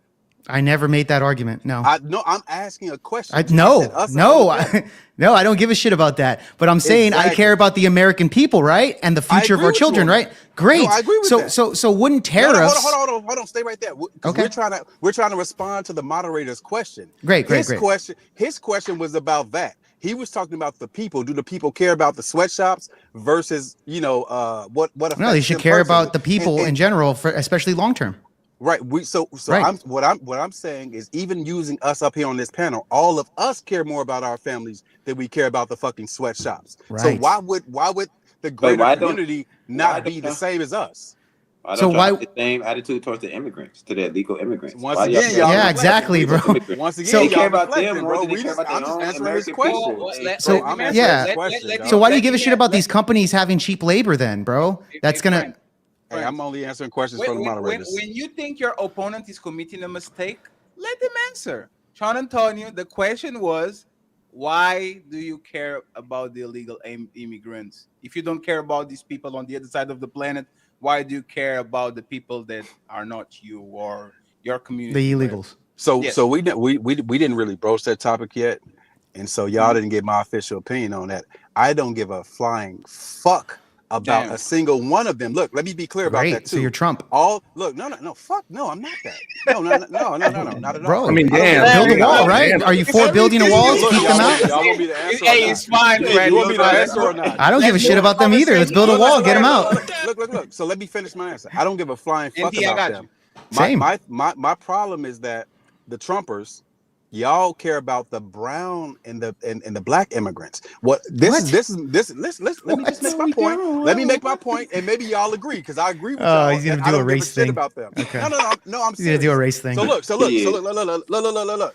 You know, about 271,000 Ukrainian quote unquote refugees came here, and nobody's talking about sending Yeah, them bitches because back? they're at war. I'm just Sure. saying, I don't give a shit. Fuck their war, Yeah. bro. I don't care. Then They got why? war. Yeah, It's but America's America funding first, it. right? You should care about America funding that war. No. We're America first, and y'all hated. Yes, Biden America was first. paying We for shouldn't that. fund it. Right, exactly. So fuck that. Yes. Nigga, nigga, get it back in blood. Nigga, go back. Yeah, to the yeah, country. yeah. Let's stop the put war. them back on the plane, like you Yeah, put and brown put them people back on the over there. plane. Yes, cool. Exactly. Right. Yeah, So we agree. Joe So we Biden agree. funded that. The Democrats Cool. love I that don't shit. give a fuck. I'm not a Biden fan. Well, you voted. You voted for Kamala, didn't you? You assumed I was a Biden fan, though. Did you? I asked you guys in the beginning of the pod if you guys voted for Kamala Harris, right? My last point. My bad. Go ahead, my John. bad, Fatty. No, I'm just it's fine. Land the plane, because I know Red Pill has a follow-up question. I got a clarification question. Wait. One second, we're too excited. Mike, last question, and then NT can have it until the end of the show, because NT is getting frustrated Hey. because you guys are fighting too much. Go Just ahead. make sure you send the Caucasian immigrants back too. That Sure. includes the Ukrainians, and that includes these goofy South African white motherfuckers that he's trying to bring over here. So fuck them too. Let's take them all out for sure. Exactly. See? Yeah. So why did you vote? Did you vote for Kamala Harris? Absolutely. I voted for. So Kamala then, and therefore, you against don't Trump. give a shit. You actually don't, bro, because Kamala Harris would have kept them in here. Like again, voted for 8 Kamala million and against illegals came into this country, and you're saying you don't give a shit about Hey, them. You look, should have hey, voted for Trump hey, if you look, didn't. I let you get away with this before. Biden, Bro, Biden you're was contradicting deporting- yourself. Biden was deporting. You're just speaking nonsense, bro. Biden was deporting 1,000 to 1,200 people You're a day. speaking Biden with Biden 8 million was the- people in the country. Yes, there's more to Biden- deport. Duh. Biden was deporting more people than Because Trump there's is more people to currently deport. deporting. Yes. And you know what? Hey, wait. And Duh. I Googled this too before the show. You know where most of our immigrants come from? It's not white countries. Yeah. It's Mexico. It's Yeah. Asia. It's Yeah, not but fucking. It's not the European. It's not countries. white. Yeah, it's not but Europeans. It's not European countries. So, but you Googled that you didn't chat GPT, so it doesn't count. Red Pill, land your plane, please. Land your plane. Oh yeah, I just have a clarification question on the stuff that just went on. Are they deporting immigrants or illegal immigrants? Because there's a clear difference. There's a difference. In the war people are technically refugees of war or something. And Yeah, it's a real refugee. so like we have to. Yeah, Well, are they deporting immigrants? Both. Period, or illegal immigrants? Both. Both. No, well, they're deporting illegal immigrants. But as far as is the refugees, answer, bro. hold on. As far as refugees, they have to make a case that the refugees have to prove that they actually are refugees. I think it's something like 80% or some big ass number of people that apply for asylum aren't actually asylum seekers. It goes back to the stay in Mexico policy that Joe Biden took away. That So one this is thing why I we will have agree with. this is why we have a lot of issues with people lying about it. and isn't it illegal to deport legal immigrants? Yeah, no shit. What are we talking about? Man? Why would you say both? This shit don't make zero sense. So for example, and sorry to intervene. So for example, Trump was threatening if you talk shit about the United States and you are on a visa, like a educational visa or something like that, that you will be subject to deportation, and those people are legally ill. So it's not just the legal people. That's what was said. I'm just Fatty, clarifying how it for many you. people that are here on a visa that talk shit about? No, CJ, I'm telling you what he said. I'm not telling you what they're doing because I don't know if they are doing that. I said that was announced. If you are in the United States under a visa, you are studying, whatever, You're not getting deported. They catch you talking shit about the United States or whatever, you are going to be subject to deportation. Show me one. I don't know about that. Evidence. This makes zero sense. No, that's what was said. I don't know the person. Right? Hold on. I'm just person on Twitter. Hold on. Understand that part. Fatty, I think can you send that in the back chat for me? Because I've never heard that before. Maybe you're right, bro. Maybe you're right. I can absolutely find the tweet or something from Donald Trump or Musk saying something of that. But, okay. Por favor. Please go ahead, Mike, and then Anti. Yeah, Mike's got to go, man. We're holding Mike up with all this. No, it's all good. It's all good. You guys, this has been a great discussion, and thanks for having me. Thank you very much for being here, sir. Yeah, you said you had a hard stop. Yeah, I do have hard stop, and so this will be a perfect time to ask the question. So, geopolitically, has Trump made the United States, and not only the United States, but worldwide, safer or unsafer? This is for the entire panel. Yeah, I think that's neutral, bro. Like, again, how do you even put that as a metric? He's only been in office for fucking 3 weeks, right? You could look at ceasefires, but how would you make that into a metrics? Really, it would be my clarifying question. All I'm asking is, has his presence in the 3 weeks that he's been, that's the topic of this whole thing. Is just him being in office, has it made it a safer place worldwide, or has it made it more unsafe? Has murders Okay, I can give you one example. It's more unsafe. Has murders went up? Has physical abuse went up? It's more unsafe. Well, I can give you one example. Just answer Mike's question before he jets out. I can give you one example of that maybe might satisfy this, because that's a really hard metric to kind of measure. But however, if you look at it, before Donald Trump came into office, he was already negotiating a ceasefire over there in Gaza. He got the ceasefire 5 days before he took office. Okay. Now, obviously, he helped out the Joe Biden administration. Joe Biden took him 2 years. He got nowhere close to a ceasefire. And Trump said, if there's not a ceasefire before I take office, there's going to be hell to pay. He was threatening Hamas, saying there better be a ceasefire before I take office. And sure enough, 5 days before he took office, he got the ceasefire. So is that a coincidence?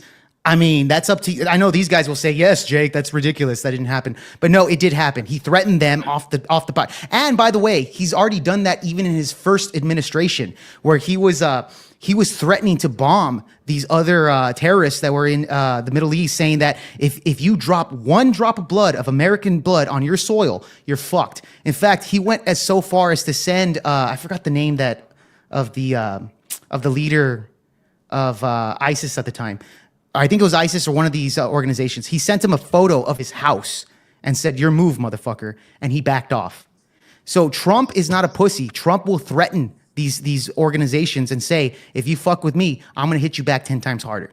And he did the same thing with Hamas leading up to that. So to answer your question, just to kind of clarify that, yeah, he did make the world a little bit safer by having a ceasefire over there in Gaza.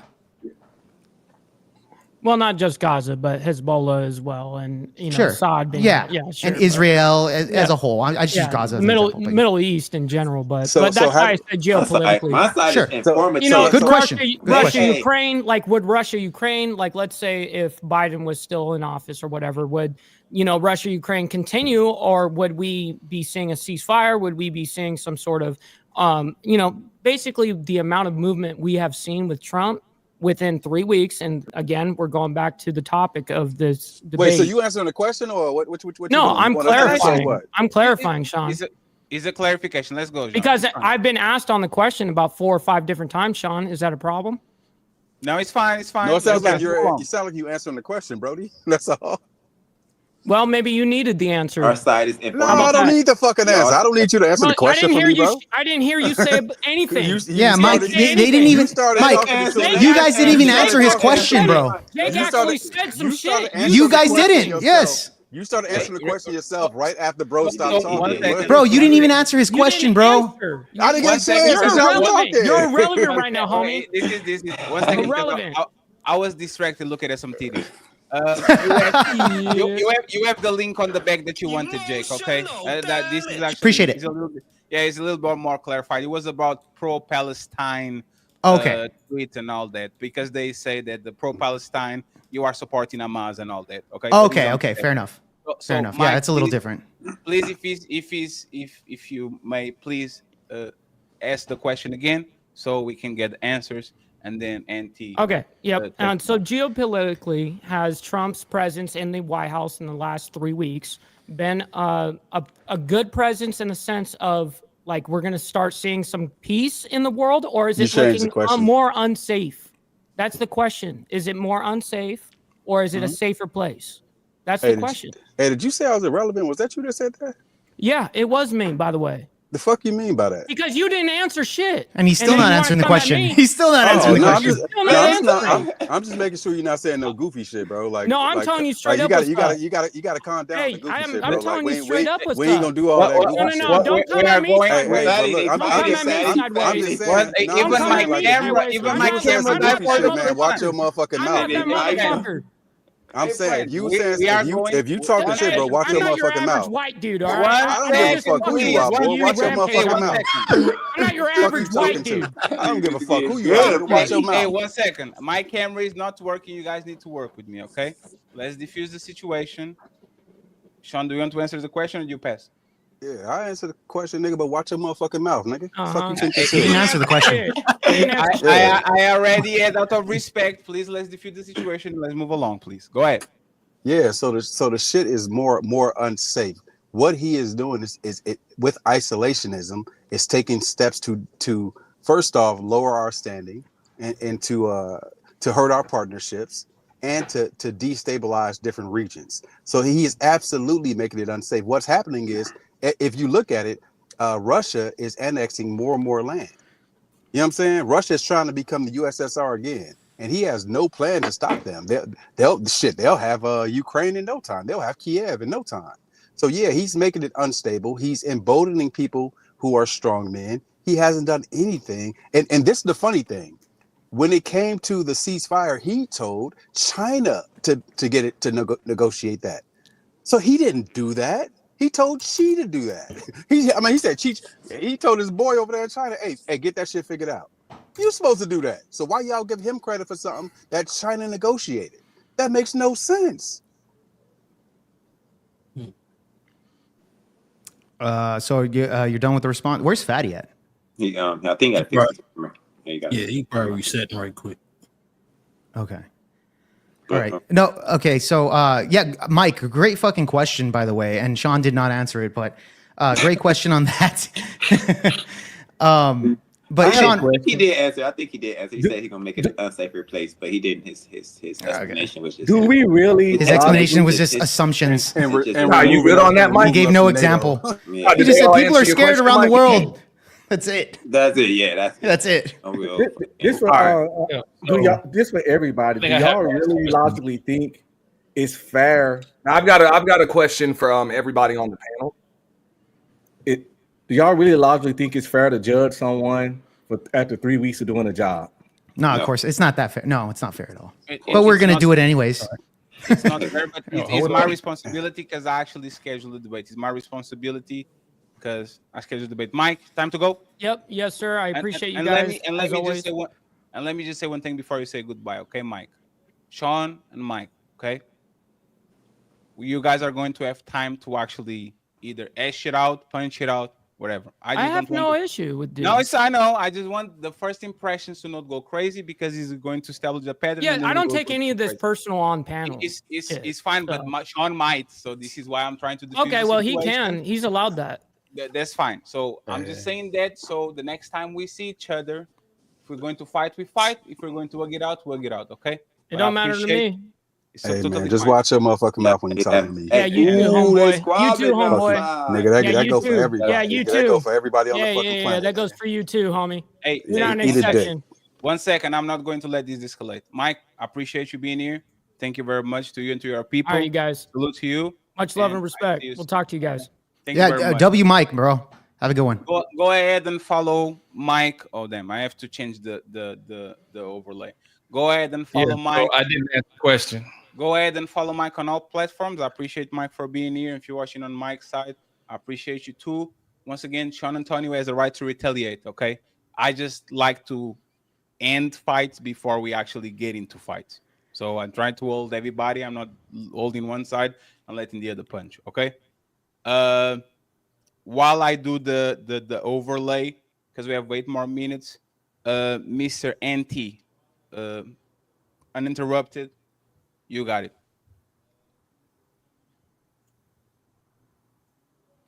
Auntie. Auntie. I think. Did he freeze? I think John Henry wanted. He didn't get to answer that question that Mike had. Yeah. Yeah. Well, yeah. Neither one of them really answered it, but I think so. Go ahead, John. He didn't get to. Once he answered, I wanted everybody to be able to answer that question. I didn't answer it either, though. I didn't really. It's a good question. Yeah. No, the question. The question is no. The world's a lot more dangerous because of the fact that when all the funds that supposedly Doge is saving money, which they're not saving money, they're cutting funds for places that need cash, and then the question they is need it for where- transgender surgeries. So again, Let them say we'll let the misinformation aside. There have been deaths because of the fact that people have died because of that money that was no longer there for funding, such as research. We're talking for heart surgery. There are people who have died of even AIDS because of that. And there's information in the news showing that there have been deaths as a result of funding that has not been there that was being provided by NSAID previously. So there are actual stories that there have been deaths from that. Now, also looking at it to where it's more dangerous, Trump is attacking our allies.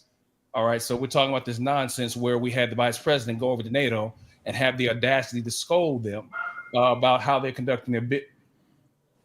Anyone else hear that? Yeah, it's a dog. No, it's fine. It was low. It was not low. Oh, okay. So also to go over there and make statements to whereas once the gathering is over, you have Canada and Mexico going back and now saying, do we need to be afraid of America? Because again, America is our ally.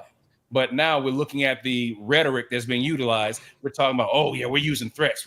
No, the threats that we see being used are timed. We see a lot of timed threats, or even see questions being stated. Well, I think CJ or someone was talking about Ukraine, and that, well, who knows, Ukraine or Russia will have Ukraine pretty soon. I think that was something maybe Sean was saying. The issue is that when we look at where the world is right now, because of the fact that we no longer have the support we had for Ukraine initially, what we're looking at is now Russia again making their advance onward. In the beginning, Russia was the aggressor in this situation, but no one is looking at it from that standpoint. No one is considering the fact that Ukraine was back in, I think, 1994, there was a pact that was made, or at least a NATO pact, where Ukraine was one of two countries, including Russia, who agreed to give up their nukes because of the fact they wanted to make sure there was peace in the region, to which obviously Russia reneged on that. And as a result, because of not having their armament, Ukraine is in the position they are right now. So again, I will land that with, we are in a more dangerous place now. And to CJ, I'm sorry, Red Pill, when you asked the question, is it right to judge a person within their first 3 weeks? You act like we haven't seen this act before. If anything, what we're seeing from Trump now is a continuation of what he left off on in 2020. Because had 4 years ago, exactly, it's a continuation. Okay. We already have a history, and in business, and I will say this: in business, you look at historical factors, and the historical factor here from Donald Trump is that we are in a much more dangerous place now than we were before he came to be. Okay, I'll answer it too. So it says loaded question. If the world safer, is it because of Donald Trump? If the ceasefire thing is true, then you could say yes.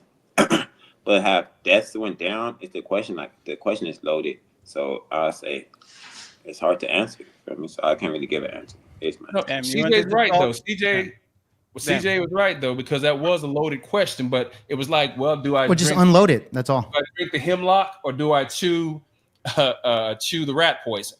But if the ceasefires are true, then yes, the world is safer. You could say that the world is safer for the most part. So, well, can we go for a second? And friends, we're on the last 30 minutes. If you guys want to ask questions to the panel on anybody that is live, $20 and up, and you can answer the question. Just say for who the question is, and we go from there. There's 275 people watching. I appreciate y'all in all the platforms. If y'all don't know anybody on the panel, please click on the link that I'm going to drop again in the chat so y'all can follow everybody on the panel. Tomorrow, we have a super panel. First time, Thursdays, super panels. We have a lot of fun, so I'm looking forward to it. We are back on business. We're trying to go global, so 5 p.m. tomorrow, super panel, and on Friday, the great battle of the sexes, episode 2. So go ahead, NT, be quiet for an hour. NT, you got the wheel. Go ahead, NT. No, I appreciate it. And I just wanted to say I appreciate everybody's points as far as whether or not people are safer, because just as far as debate goes, you can kind of argue both sides. Some people will believe that things are safer, because people have ceased fire. Other people will believe that things are safer because threats have been neutralized based on war. You know what I'm saying? War has been an instrument of peace for a long time. So you can see it either way. Good job with that. My question for everybody on the panel is this right here, though. As far as just Doge, the reducing of government spending, kind of these audits, the firings, repealing DEI, all of that stuff. Do you think that that's beneficial to Americans or detrimental? If so, why? And if we can start from left to right, we'll start with Jake. Then, well, I need to jet out real quick. Can we start from right to left? Let CJ go real quick on this. I'll be back really fast. No, don't worry about it. Go ahead. So the question is, do I believe Doge was? No. Not even just Doge, but reducing of government spending. Of course, the repealing of DEI. Reallocating money. Some people saying it's because of wasteful spending. Other people are saying it's for other reasons. But if you can just talk about that, do you think it's detrimental or beneficial to the American people? And if so, why? I think it's a net benefit. I think a lot of the stuff that we were doing based on identity politics, the DEI is kind of identity politics, hiring people based off of race and skin color instead of the merits of their ability to do the things that they're doing. The reallocation of funds, I believe the funds need to be, if they're being allocated to a place that's not beneficial to the American people, then they should be reallocated.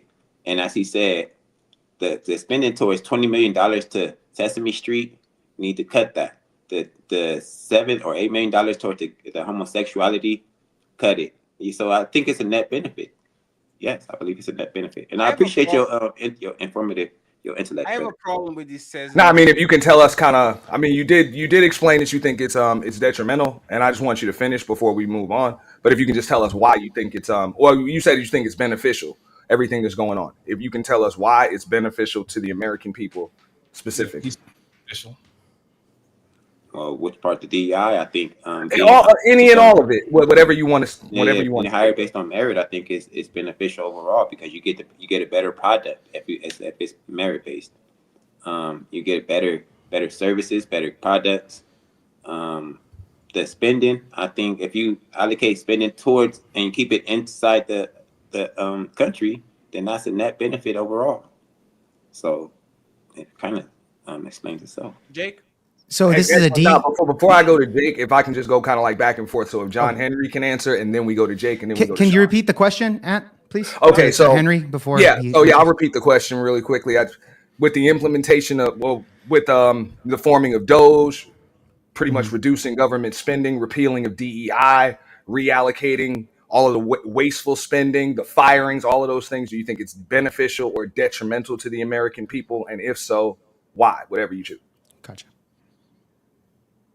All right, so I will say that it is detrimental because number one, again, Doge was never any type of federally created program.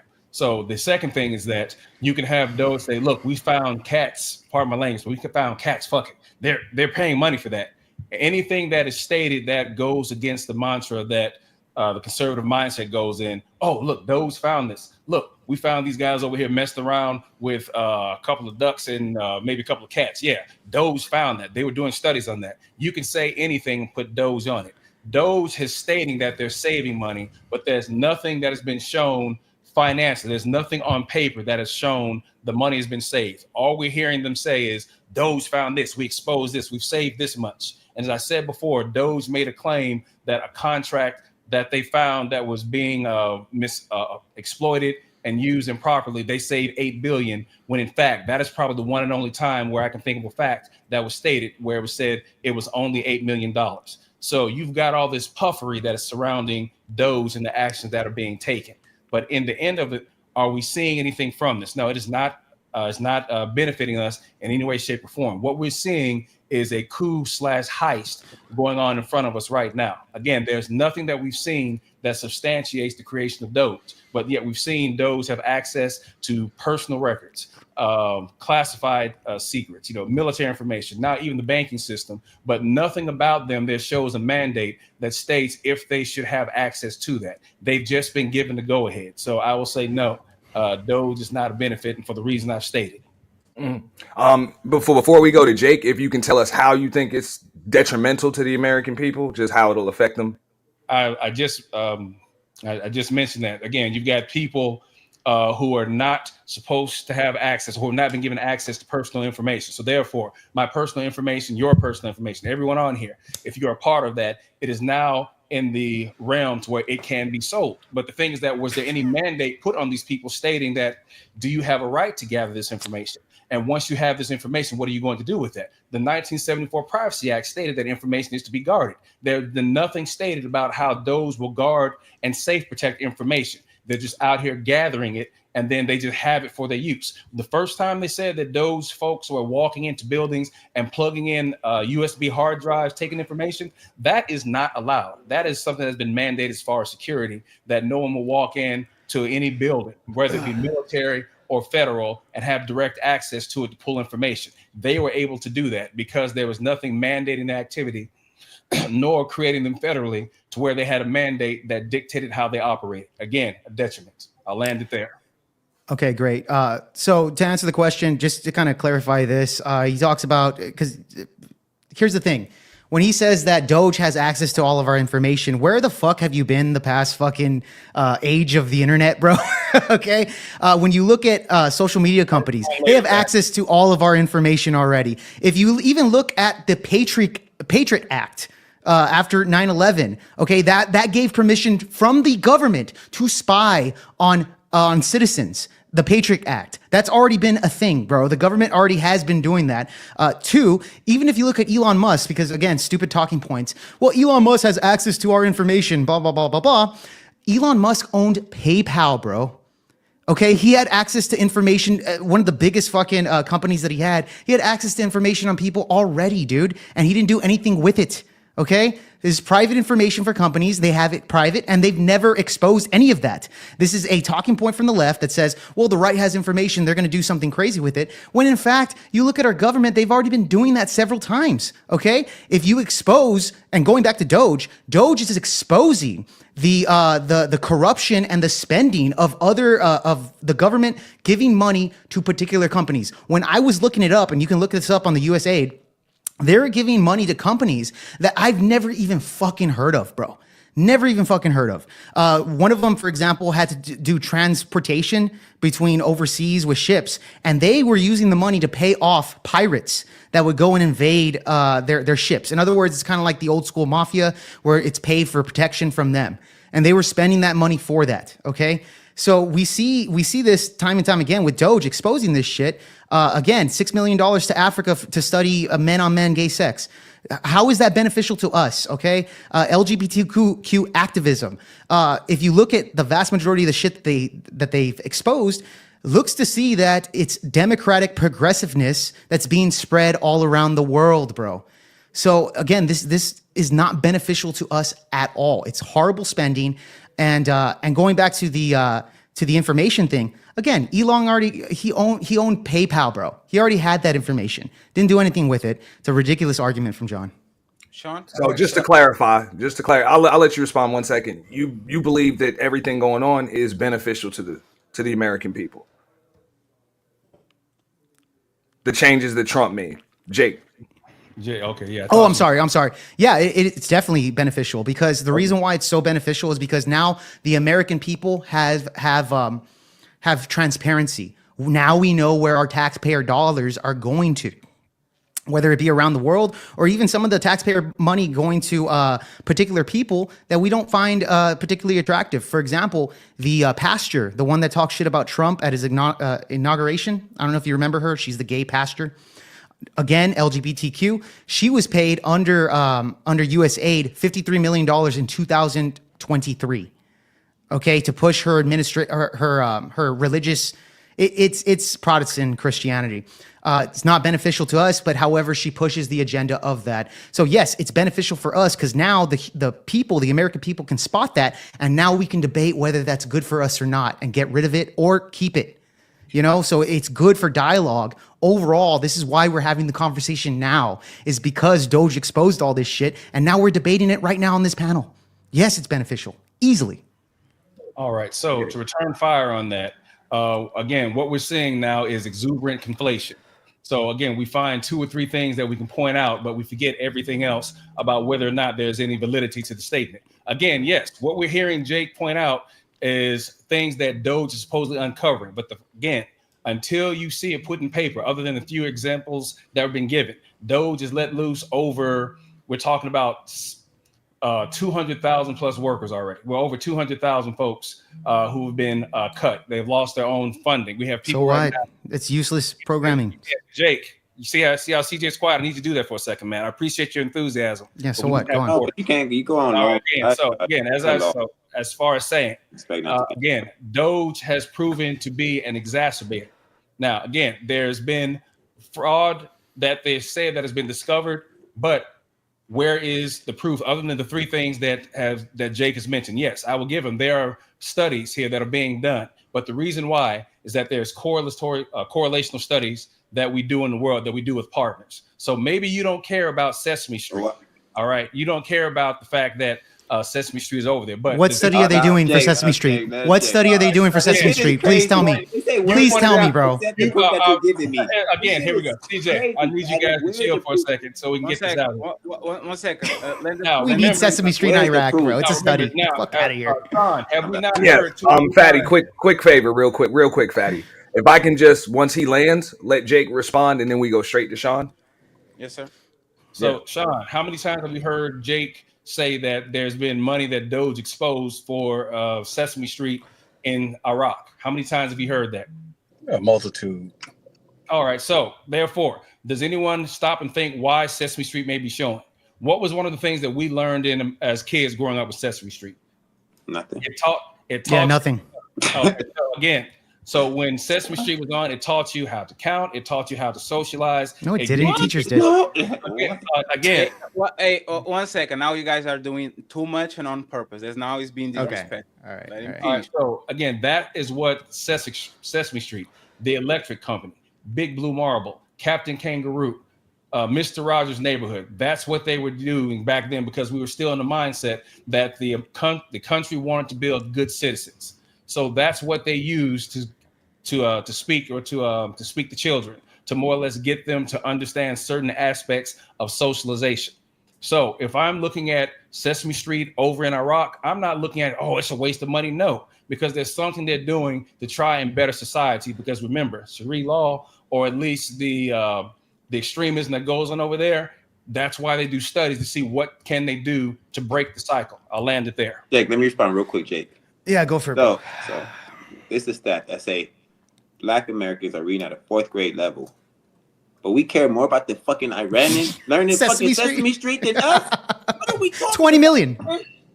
Bring the Sesame Street here, spend $20 million on the black people so they can fucking read and write. Instead of sending it to Iraq or Iran or whatever the fuck it is. Why do we care so much about them instead of our own fucking people? This makes 0 sense. 0 cents. So, so yeah, thank you for clarifying that. How many times has Jake mentioned the Sesame Street? Here's $2 million for sex change, LGBT activism in Guatemala. Okay, this is a reoccurring thing. I got a whole bunch of them. You can look it up on the US Aid on where they correlate on the money spending, bro, with companies. You can read this up, okay? It's not made up. This is a thing that you could actually do research on, which John has not. So again, dude, if he wants to make the claim that, Jake is just mad about fucking a certain agenda being pushed. Yes, bro, we should know where our money's being put. So that way people can actually advocate against that, against the government. Again, what Donald Trump has promised is to make the government smaller. When you focus on, people are losing their jobs. Yeah, the people that are studying gay sex in Africa, they're losing their fucking jobs because it's useless. Okay, they're getting paid so much money to study gay sex in Africa. Nobody gives a shit about that. Yes, they should lose their fucking jobs, John. All right? How is this a problem? All right, can I answer now? All right, so let me start with DEI. DEI, I think you guys conflate things, or not even conflate things. I think you tell some untruths. So starting with DEI does not mean that I get hired just because I'm black. It doesn't mean that. Starting with the beginning of DEI, white women are the biggest benefactors of DEI. Let's start there. DEI means that instead of not even entertaining certain people's applications, you at least have to look at it, at least have to give them a chance to compete. That's really all it is. If you think about it in terms of sports, think of the Rooney Rule. Most of the black coaches that get interviewed based on the Rooney Rule, they do not get the job. They just get interviewed. It's performative. That doesn't mean that they get a leg up just because they're black. It just literally means that you give people a chance. Literally, that's all it is. You still have to be qualified. So giving people a chance, or saying, you know what, actually go to an HBCU to recruit to. See if you can find some people there. If you don't find anybody qualified there, then you just don't. If you do, then great. That means that they had a chance too. It literally just means equal access. It doesn't mean equal opportunity. How about you just? Can I respond to that? No, Okay. y'all said everything y'all said. Well, let me just respond to that really quick. I don't think he was finished. Let him finish. I mean, it depends Okay, on okay. whether or not he landed. Hold up. Did you land Hold it, up, Sean? Sean? Did you land? Yeah. Okay, he did. So am I allowed to? That's what I'm saying. We're gonna let you rock, bro. Okay, awesome. So yeah, so he makes the claim that all DEI is that you Only just if he's give done. interviews to. Are you done, Sean? Can I? With DEI, but I didn't get to the rest of the question. No. Like everybody else answered the rest of the question though, uninterrupted. Like why? Go why would I ahead, have to brother. stop? Go ahead. Go ahead, Sean. All right. So in terms of Doge, I think the mission of finding government waste fraud and abuse, that's a noble mission, and I think that's completely necessary. I think that's fair to do, completely fair to do. Where I have a problem is the reallocation.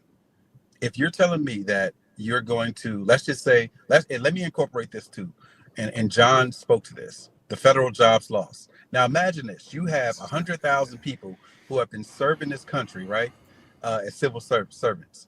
They get, out of nowhere, a letter, a pink slip. Imagine this, you on the panel, right, us, we get a pink slip, and it says, hey, look, you've been terminated because of your performance.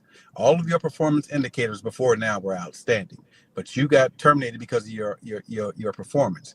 What that means is now you also can't get unemployment. You don't get a severance, you don't get unemployment. So now your life is upended immediately. At least 100,000 people so far, upended immediately. Now your mandate, which is part of the Fed's mandate, which is why the Fed also didn't cut rates like he thought they were going to do, is to bring jobs back. This is 100,000 people losing their jobs. That doesn't help. So let's say, all right, so you save some money on cutting those jobs. Cool. That's one thing. You also are saving money, to you all's point, on the things that they're choosing, which some of them, like you said, Jake, that's bullshit. I'm with you on that. Cool. You save money on that. Once again, the problem is the Trump tax cuts, to extend them, is going to cost over $4 billion, but then the interest on that $4 billion is going to bring it up to about $6 billion. So now you're cutting all this stuff out, and all these people are losing their jobs just so you can give tax cuts to companies and people who are already wealthy. Make that make sense to me. It doesn't. Also, my last point, if you want to give the middle class some breathing room, I don't know how many of y'all have student loans. Student loans count against your debt to income ratio. So if you make $100,000, but you have $70,000 in student loan debt, then it's going to count against your DTI, which means that there's a barrier to opportunity as it relates to the middle class, because that's primarily who has student loans. So now it would have cost a little bit over $1 trillion to forgive the student loans. But what they said is they refused to do that.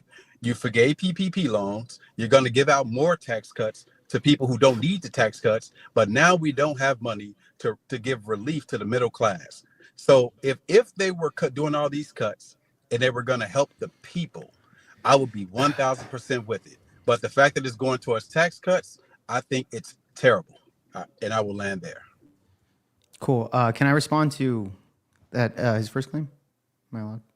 You want to answer? You want to respond to Jake or to the question?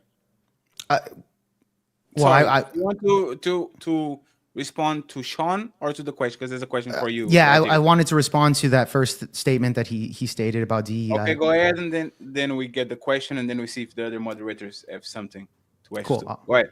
Awesome.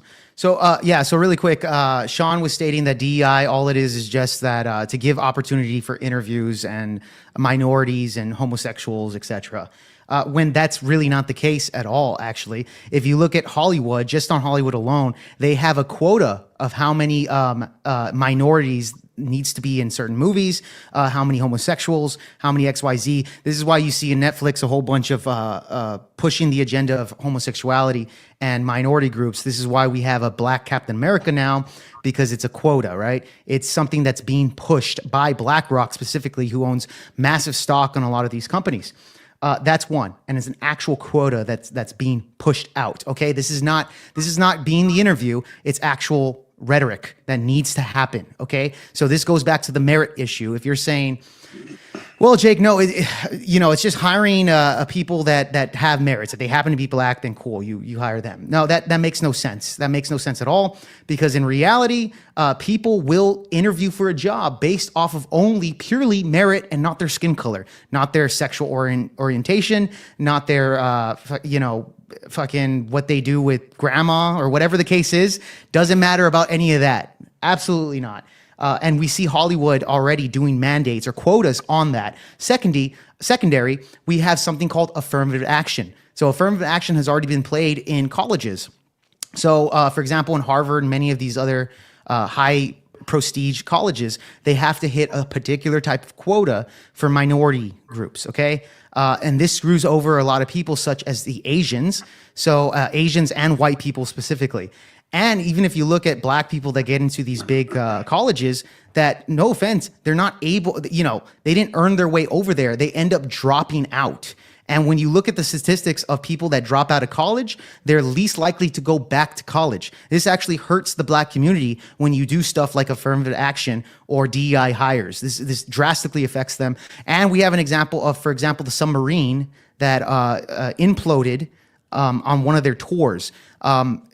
We found out, and this was during the Biden administration, we found out that the company that was making that submarine was doing DEI hires, hiring very young, up-and-coming individuals to create this submarine, and that ended up costing the life of like 4 people that were in that tour. So we see this time and time again. Yeah, DEI is a horrible idea. We need to hire people off of merit and not just your skin color or what you fucking do in the bedroom. Nobody gives a shit about that. It has to do with that. It has nothing to do with interviews or whatever the hell Sean was saying. So this is where implicit bias. Hold on 1 second. This is where implicit bias comes in, because what for some reason I don't think Jake, and I don't think you're trying to do this necessarily. I do think it's implicit bias. For some reason, I don't think you've thought about the fact that within saying, yeah, you know what, you should give opportunity to other people, like opportunity to compete for a job. I think for some reason maybe you've never thought about it like. Even within that, you still have to be qualified, which would mean that it still has to be merit based. Well, maybe they were qualified, but not enough. Right. But I'm saying, but see, once again, you would have to assume that because there's no data. Think about it, but literally think about it. Just be fair. There's no data that you have that says, hey, out of the 100,000 black people or gay people that were hired, they weren't really qualified, or they were less qualified than somebody else. There's nothing that you have that would support that other than your assumption. Yeah, right? I do. No, that's not true. So give us a link to it right now so we can. So going back, well, hold on. Well, look up affirmative action. This is how they did it in colleges. Affirmative action, DEI are two different things. That's DEI, bro. That's literally DEI. Yes, it is. It is the same. Okay, hold on. What's the difference? Hold on. What's the difference between DEI and affirmative action? Go ahead. Answer my question. What is the difference between those two? Jake, it's not the same. So what is the difference? Your homework for you, but answer my question then. You know it. Go ahead and answer my question. What's the difference? Everybody in the chat. What's the difference, bro? So look, everybody in the answer my question, bro. Jake, stop dodging. Relax, bro. You got it. Look, answer the question. Everybody can look it up. It's not the same. No, I want you to answer it, not everybody else. I'm not asking people in the chat. I'm asking you. To answer my question, Jake. How about you answer my question? No, dude, you made a claim. Hold on. You made a claim. Jake, I'll answer your question after you answer mine. Bro, I asked you first. One second, please. Both of y'all are going to answer the question. If you don't want, say I refuse to answer the question. That's all. Let's start with one or the other. Both of y'all. So Sean, answer my question, please. I asked you a question first. My question. No, I asked you a question first. It's irrelevant. Both of y'all are going to have to answer. So look, I'm not going to answer that question. Look, but all right. So what's the difference between affirmative action and DEI? Man, that's what you've been doing the entire time. Jake, I asked you before. And you guys haven't been asking questions the entire time. I was speaking before you spoke, Jake, and I said, do you have anything empirical that supports your yes, and I did. I demonstrated it.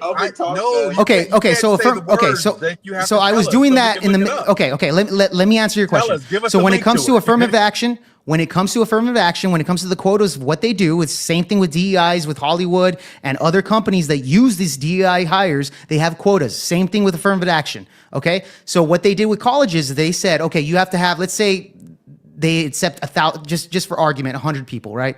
100 people. That's not the case, but let's say 100. And they say, okay, out of the 100 people, you need to have, let's say 40% black people, 40%.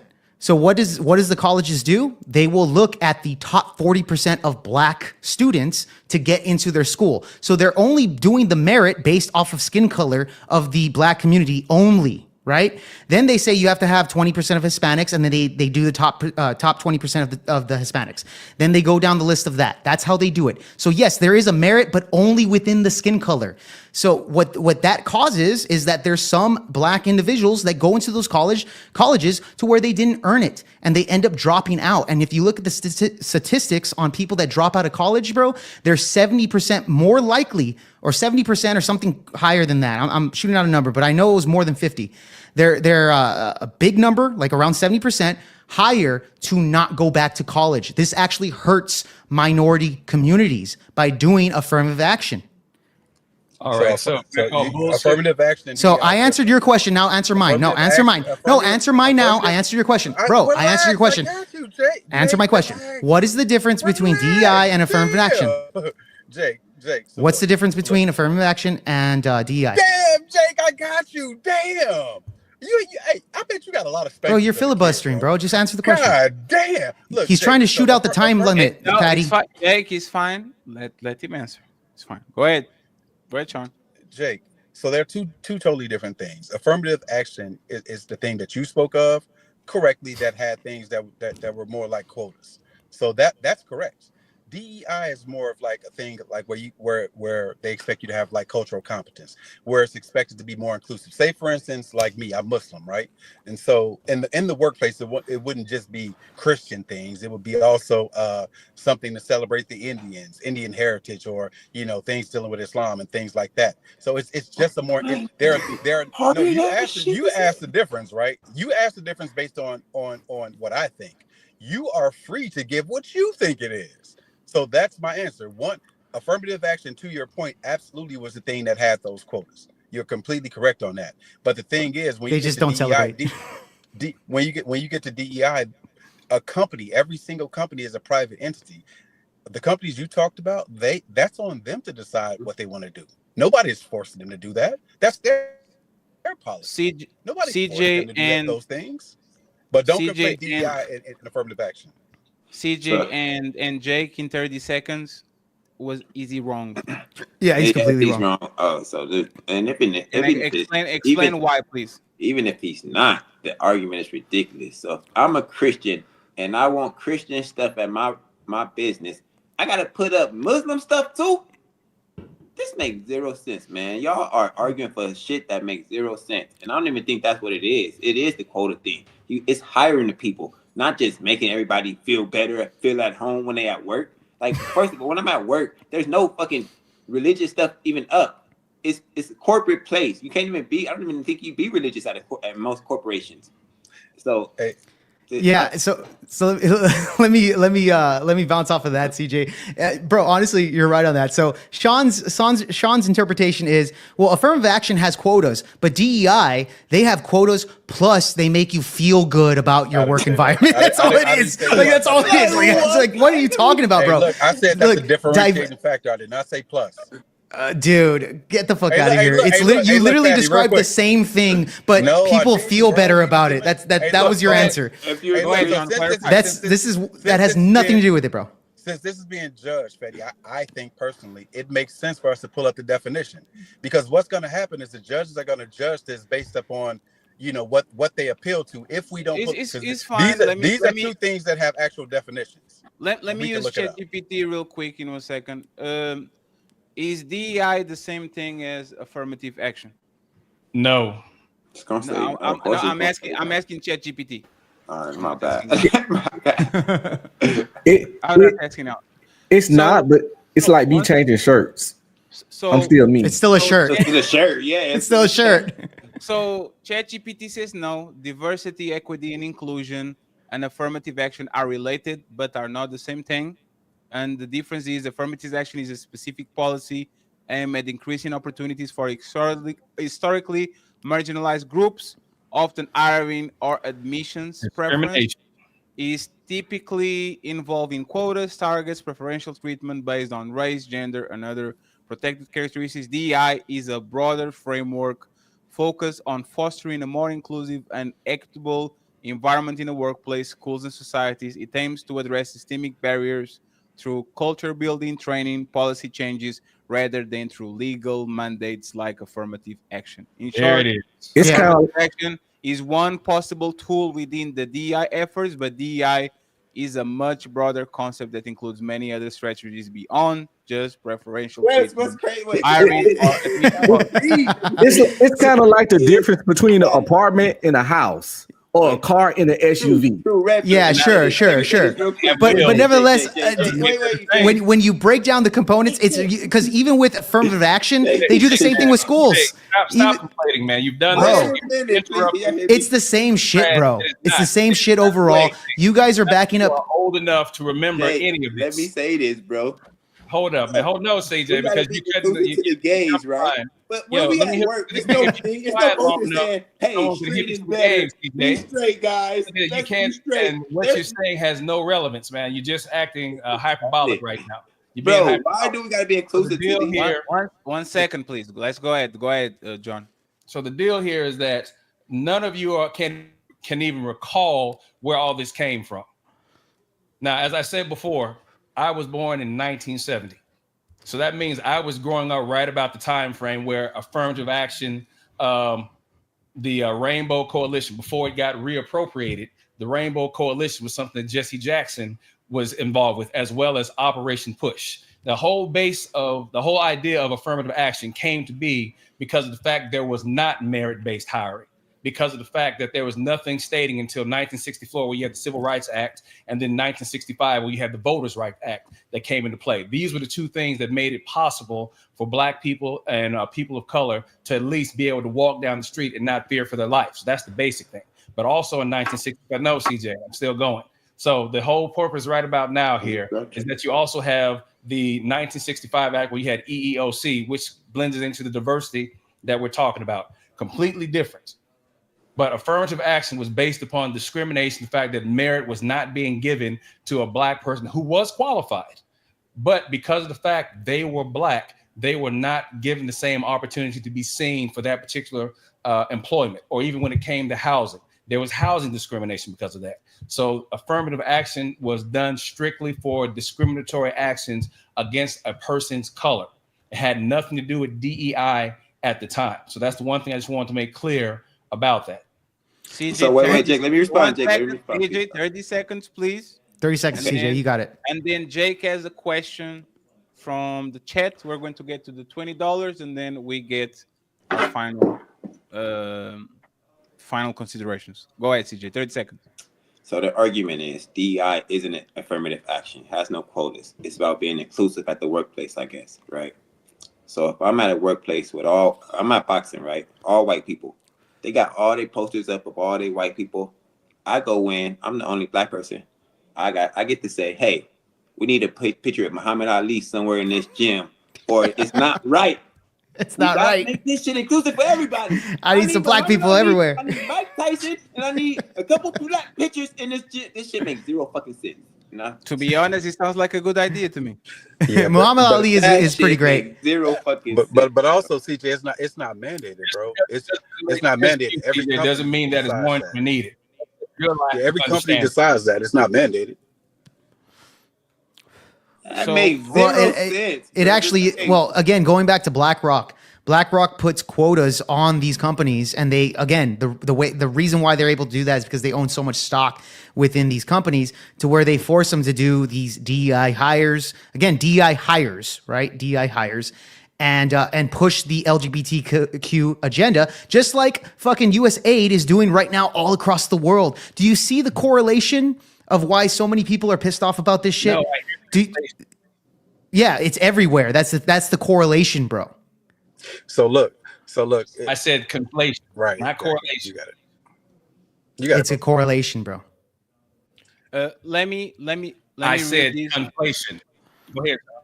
Let me read these 20s and up, and then we go from there. Shout out to Keep On Trucking. I think he's on NT side, if I'm not mistaken. He says they had border jumpers that didn't even have CDLs driving trucks, and you had the Mexicans that were running for a week getting paid $200 a week. There was 2 illegal immigrants that off American steal civilians in big crashes. Thank you very much, Mr. Keep On Trucking. We go to the next one, Jason Jamison. This is a question for Jake. He says, how come Doge hasn't searched for the real money and eat the Pentagon spending yet? Hundreds of billions of waste was found by the GAO last year. Instead, he wants to cut the FDA and FAA. Where are the savings going, Jake? Yeah. So that's a good question. Doge is only 1 month into the administration. There's a lot of things to audit before we can get into other components. Trust me, bro. Trump has 4 years right now, and you're judging him off of 1 month. Okay. I understand that. Yes, the government has corrupt spending all the way around, man. So I'm more than confident that Elon Musk and Donald Trump will get to those things. However, he asked this question: where are the savings going, Jake? The savings can go where it's needed to. So, for example, I'll give you one example. We have a birth rate crisis here in the United States. One thing that I would hope that the United States, or at least Donald Trump, that they would push is incentivizing marriages, right? For people to stay together and people to have kids. That could go into that. And they've talked about the money going into other resources that can benefit the American people. That's where the money needs to go. However, we need to count this up and save it. Because again, we can cut it, but that doesn't mean we're going to get all that money back. It's already spent at this point. So man, there's a lot of ways to spend the money or the savings, etc. And I made that point earlier in the podcast. Thank you very much, Jason, and thank you very much, Jake. Go ahead, CJ. What did you say? It was Sean. Go ahead, Sean. Yeah, that was me. Yeah, but it's not saving. If he first said he was going to cut $2 trillion, then he said it's going to be $1 trillion, but then he's going to cut $1 trillion in what? Per year. That's what Elon said. Initially, he said $2 trillion, but then in the interview, he said it'll probably be around $1 trillion. So that's what Elon said.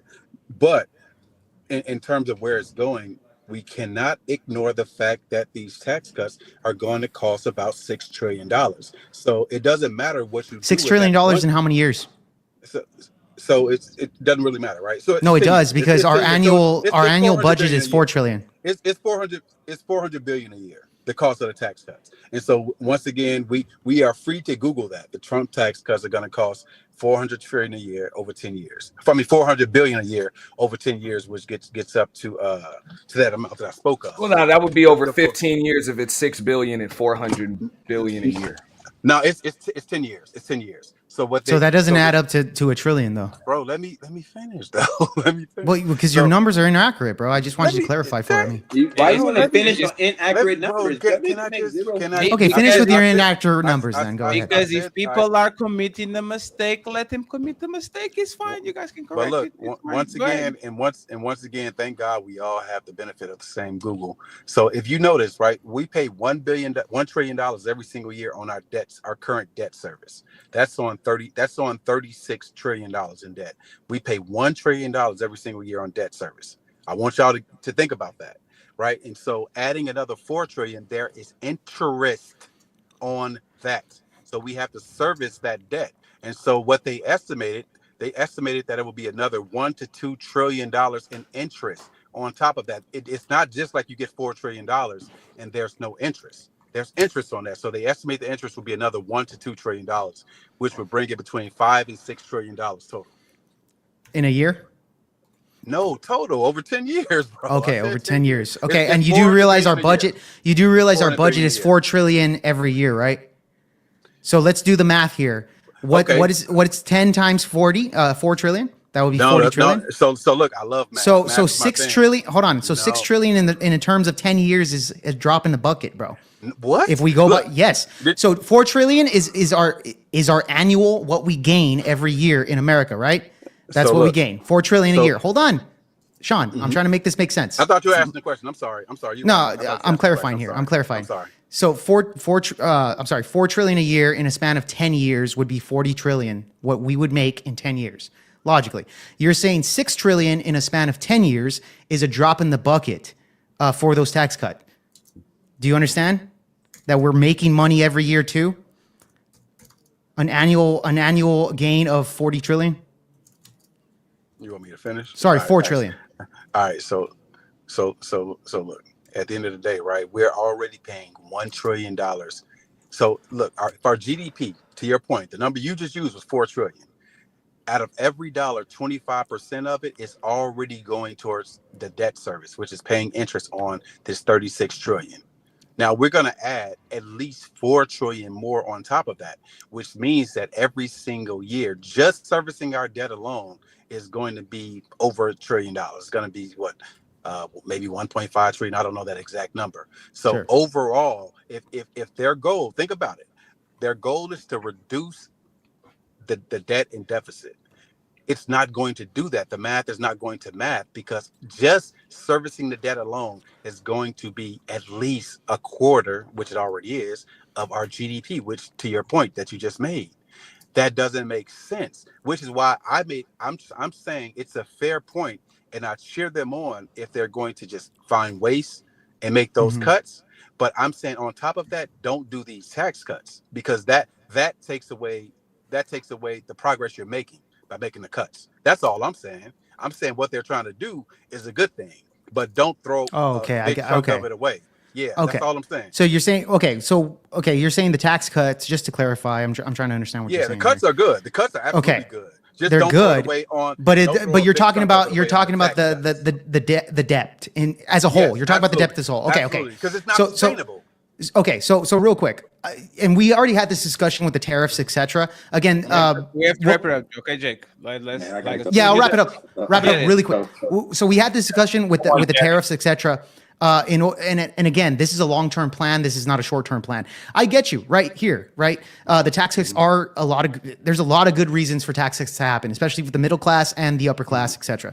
So we can agree on that. However, I am saying that along with the tariffs and a lot of the other plans like illegal immigration, making companies pay their wages on Americans and not having cheap labor is going to help here in the United States. Now, again, this is all components in order to gravitate towards going towards that debt. Does that mean that the tax cuts alone is going to do everything? No, we need so many other components in order to go that direction. And I'll end it there, just as a quick summary of that. Go ahead. Yeah, just as a note that the tariffs is not money paid to the United States government. The tariffs are not paid by some other government to our government. The tariffs are paid by companies, which is then paid by end users, us. Yeah, and when companies know that they're going to be tariffed by the United States, they're more willing to make jobs here in the United States rather than going overseas for cheap labor. That's the point. Bull, there's nothing that's come back on that as of yet. Yeah, we didn't get it. We didn't get deep into that, but I'm just clarifying that. But yes.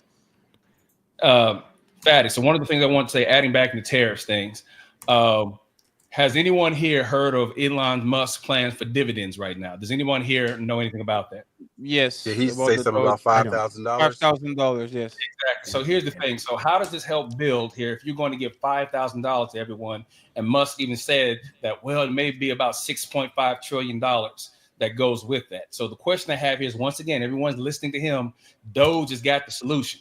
But what you're doing now is you're making people culpable to the destruction of your tax brackets. Because once you give me $5,000 to every American, we're adding on to it again. We're adding on to the deficit. But no one thinks about it because I could really use that $5,000. You know what? Let me get people on my side. I'll give you the $5,000, but at the same time, it's going to give me the access that I need later on when I want to make a change. Well, hey, I gave you $5,000.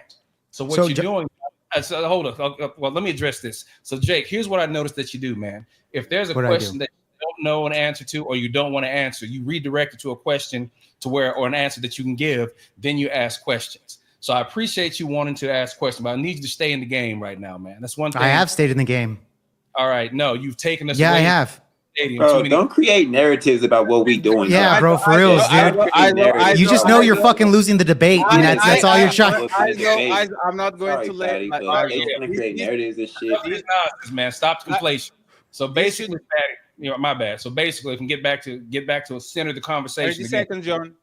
The bottom line is that there's nothing that's been stated about where this money is going to come from or how Elon Musk is going to pull this off. Once again, all he said is that Doge will do this and people go along with it. There's nothing here that's stating that how are you going to do this? How is this going to happen? No answers being provided. And the only thing Musk had to say about it when someone asked him directly was, let me talk to the president. I'll get back to you. Go ahead. Floor is yours, Jake. Yeah, so I want him to clarify, and we need a fact check that Elon Musk is advocating. We can clarify. Okay. So at that point, I'm just gonna say what he's saying is fucking complete garbage because I've never heard, and I follow right wing Republicans very closely, more closely than you, and I'm pretty sure that what you're saying is just false information. I've never heard Elon Musk say that he wants to give $5,000 to the public, basically giving a stimulus check, just like when COVID was around. That's garbage. Never happened. It was announced yesterday is a $5,000 dividend to one per household, something like that. And for what? Wait, Jake. And that was announced yesterday. Basically saying that he's going to cut the fat from the government, and with that money that is going to so it comes back to us. He's going to give a dividend to 5,000 per household, which once again, I'll leave. So now we can clarify. And I'll look into that. I didn't see that story, etc. But he's saying with all the cuts. So with all the cuts being made, etc., we're going to save a whole bunch of money. That's going to go back to the American households. That's his claim. Okay, fine. I want to say this real quick. I don't know. Patty, let me say this real quick. So let's see if that happens. Create narratives. We've answered every question asked. And he didn't say me, he said Jake, but I've heard Jake answer every question asked. If anyone has a question that he didn't ask, feel free to ask him, and I'm sure he'll answer it. I never said Jake didn't answer any questions. We are not. One second. The opportunity to convince the judges was an hour ago. It's not after the game is over. You Okay, guys are so now we can get to the judges. Judges, can you crown us the victors already? We are going to read this last $20 super chat, and then we go from there.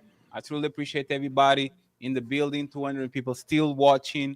2 hours and a half in. It was good to actually get back to this debate. So I appreciate every single one of y'all in the chat, in the panel. Once again, I didn't allow people getting a little bit more catty because I want to take it a little bit slow. So Sean, Mike, and the people involved, forgive me, but I want to take it a little bit slowly. And nobody activated the Shadow Realm. If it was inside of the Shadow Realm, I'll leave it alone, but nobody did, so we're going to leave it at that. Carl Anderson with $20. It says, due to the tariff situation, Canada and Mexico are seeking alternative supply and trade opportunities of NAFTA.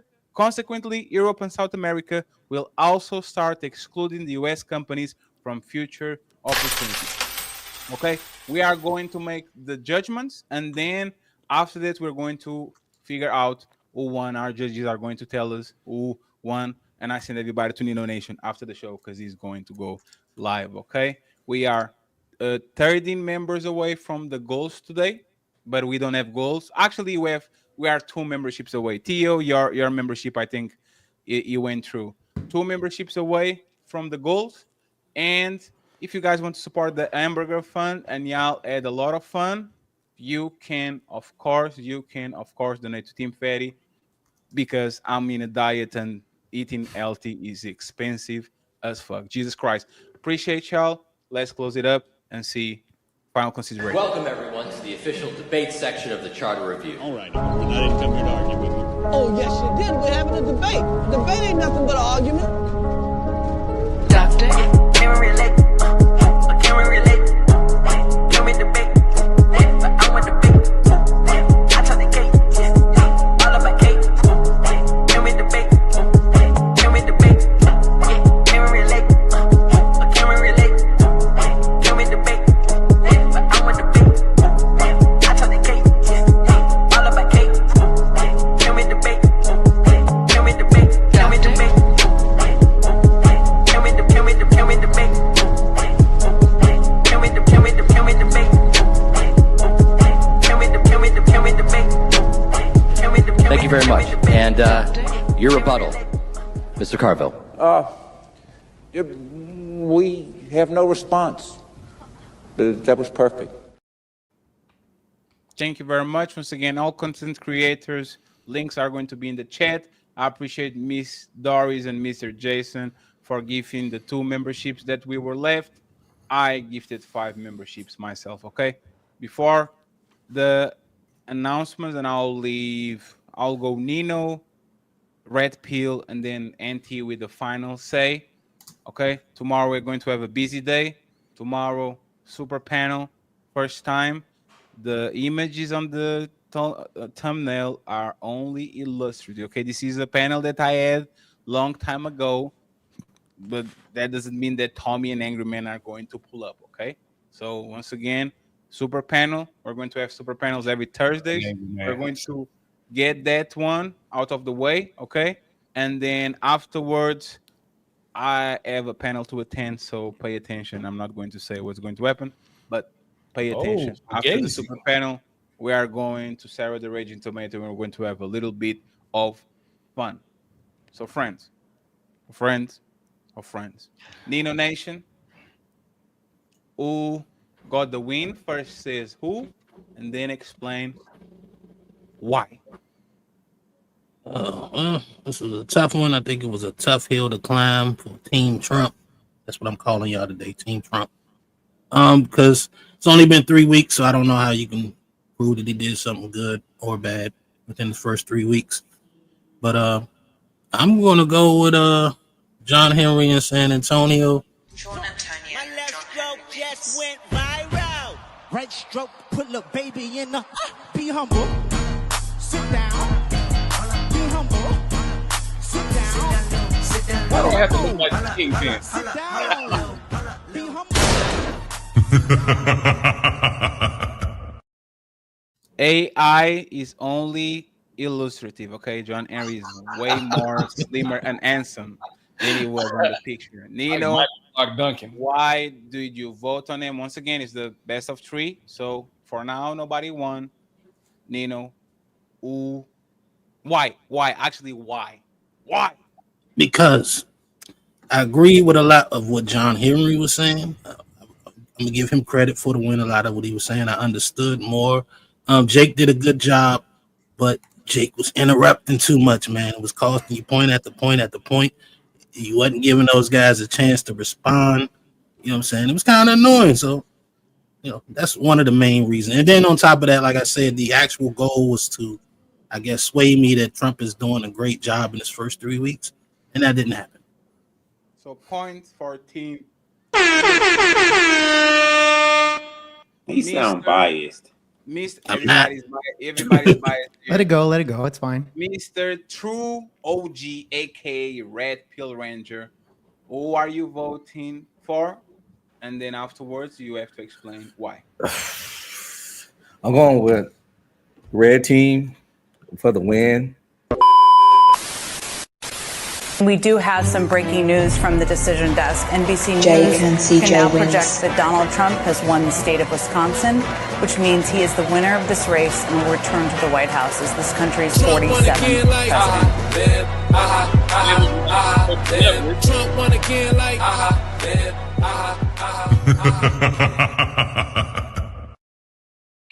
And by the way, shout out to the best editor in the business. That's Player fucking One. dope, bro. That's so fucking dope. I'm like, damn, I wish I could get my You hand have to get a better editor than this untouchable MVP. Looking like hardest. Player One is dope. Hey, Shout that out shit to is Player dope. That's One. dope, bro. Let's go ahead. Red Pill. Why do you think they won? Oh, well, it was actually harder than y'all would think. DEI bias. John Henry and San Antonio articulated themselves very well and presented their information, but it's pretty much the opposite of what Nino said. I think the uphill battle was against John Henry and San Antonio from the start due to Trump only being in 3 weeks. It's really a hard fight to prove someone sucks at 3 weeks at the job, because every job I had, my first 30 to 90 days was the training period. And yes, he did it before 4 years ago, but it's a whole different climate, whole different environment. The first time was a COVID time. Now it's not a COVID time, so it's clearly a whole different scenario coming in this time. So just due to the fact that they didn't 2 years ago, 2 years later from now, I would have voted John Henry and San Antonio if they had more information, but it's just too early.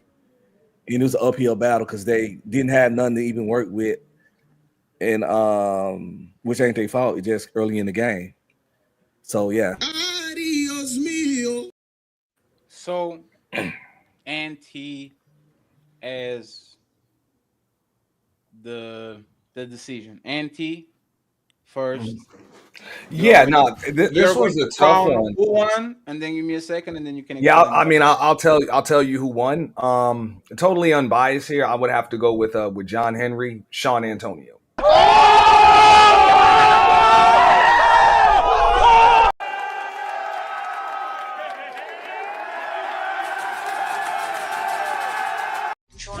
My left stroke just went viral. Be humble. Sit down. Be humble. Sit down. Be humble. Sit down. Be humble. Through AI. Yeah, real That's big some dog bullshit, shit. Fatty. Big Now, dog shit. No You way feel they me? won this I'll be Big more than dog happy to shit. tell y'all You feel exactly me? why. Go ahead, it, then. it came down to something. So I pretty much had just basic criteria, even with the questions that I asked and everybody else asked. But the first one was pretty much your knowledge of the subjects to be able to present fact-based opinions. Right there. I gave that one to John, Sean Antonio when it came to that. As far as just your presentation of points and counterpoints, that went to Jake and CJ. You know what I'm saying? So the last thing that I had was pretty much your patience, your demeanor, and your ability to articulate. And all of Jake's interruptions pretty much lost that for you, bro. This is some bullshit. bro. Yeah, that was not it. your So, fault, Jake. yeah, This out of is those some three, bullshit, brother. boom. Hey, I'm about Well, to hold talk on, to you right now. CJ. You do realize, You even look, interrupted you guys the goddamn, operate. you're interrupting him now. No, I mean, Well, it, yeah. it just made it really, really tough No, for people to understand. It's your fine. point. It's fine. It's totally fine, Auntie. Auntie. It's totally fine, bro. The people on the panel can respond to whatever they thought. Like the people that were the participants can respond to the voting of what's happening here. We're going to then read the super chats and send everybody to the elimination. Okay, go ahead, to Jake. And Jake, CJ, John, Henry, and Sean Antonio, what do you think about the voting? That And I appreciate it. let me go first. That is the dumbest fucking criteria of voting I ever heard in my fucking life. Y'all interrupted during the debate, so y'all lost it. What kind of retarded ass logic are we using, man? And that's all I'm gonna say, man. Y'all niggas slow. So at the end of the day, you guys voted for individuals that want to push the LGBT community all across the world, that say that the Doge is horrible, XYZ. Their arguments even to push that didn't even make any real arguments on why that's bad. That's one thing. And again, they're Kamala Harris voters. None of this would have ever have gotten exposed in the first place if Kamala would have gotten elected in the first place. Trump is doing a great job on that. You guys want to respond on interrupting fucking lunatics arguments on this just to ask questions, and they didn't really even answer any of my fucking questions when I wanted to retort to that. So again, it took them a while for that, but it is what it is. And Jake, that Sean agreed with most of our points. He was counterpoints. Trump fan. He just fucking. I told y'all I'm a left leaning independent. Yeah, right. Nobody brought up that I'm not scared of y'all. Why would if you say so, bro. Sean, we if you got say Sean so, to agree to most of our points. Nobody Yeah. brought that up. They just Yeah, brought that's up another- interjections. Like y'all fucking ridiculous. Yeah, that's the thing. Like Bro, I did not to agree judge with it off of, because you guys have to realize interruption is part of debate. And when you interrupt, you have to fucking go back and forth with that. And I get it; it's timed, etc. I understand that, but that's a part of debate, bro. That's always been a part of debate. So for you guys to kind of take away points off of that is fucking wild to me. I didn't start taking away points. Retarded. I'll be honest, I didn't start taking away points until Fatty said go uninterrupted, and they were still being interrupted. Yeah, but believe it or not, you would have won without interrupting. Okay, cool. At least you're honest, bro. So you're saying You basically destroyed them, but because you were interrupted, that made me feel a little bad. So therefore, I'm giving them the win. But they didn't actually have any arguments to go against us. So thank you for that. Thank you for that clarification. Why on that too? It's about your presentation of points and your counterpoints. So when you interrupt them, it's pretty tough to get a clear point out of them or a clear counterpoint from you. I'm just judging the debate objectively. Can I give my opinion real quick?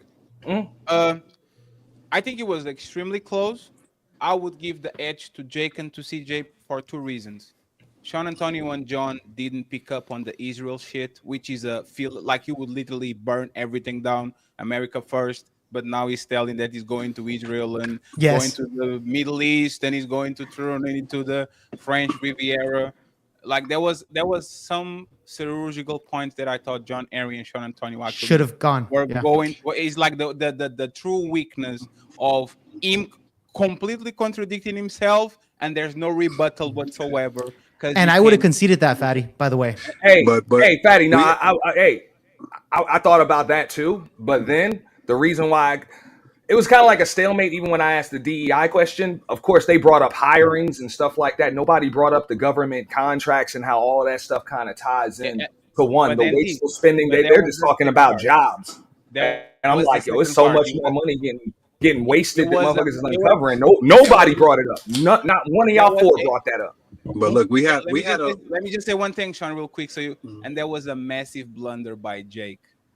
Jake said that billions are a drop in a bucket that should be used against him because all Doge is doing is taking a drop in the bucket. Those are the same millions they're trying to save. So if he's a drop in a bucket, honestly, that's a pretty damn good point from Fatty. It is, but they didn't use it. But they didn't use it. And here's the thing: they don't. I would have had a rebuttal to that too. But however, that's a good point from Fatty. To be honest, that is a good point. That is a good point. And let me just say this, right? Sean and John Henry are completely aligned with what I think. That's why I'm being nitpicky towards them, because I look them as a place of reverence on this space full of conservatives and all that. They do an incredible job actually counteracting. I think if Sean was in his house instead of being on the phone, because I know how he's streaming on the phone, I think we would kind of get. We would have still whooped their ass. But you know what's funny? I think we the had all this biggest stuff on our list too. But I think the chinks in the armor weren't explored enough from the part of the blue team, in my opinion. And then we would have had Mike as a judge, then we would have definitely won. It's kind of tough to even make a good counterpoint if you don't let the first person mention their point. Because just like Fatty was saying, if they're making mistakes, you're really supposed to just let them and then beat them up from there. You didn't really allow them to do that, so that's why you lost points. Well, that's the debate style, though. There's two different debate styles are different, bro. They vary on that. You can't judge somebody off of their debate style. His interjections were like clarification interjections. Yeah, and they didn't want to do that. And Mike Ball ended up asking a clarification question that I wanted to ask John, and Mike Ball asked it, and I said, yes, that's the clarification that I wanted to know in order to clarify what the fuck he was talking about in the first place. They just do a lot of Mike made a statement. So they want the mic for 5 minutes straight. No, he clarified. He did ask a question. And we allow interruptions and interjections when we speak.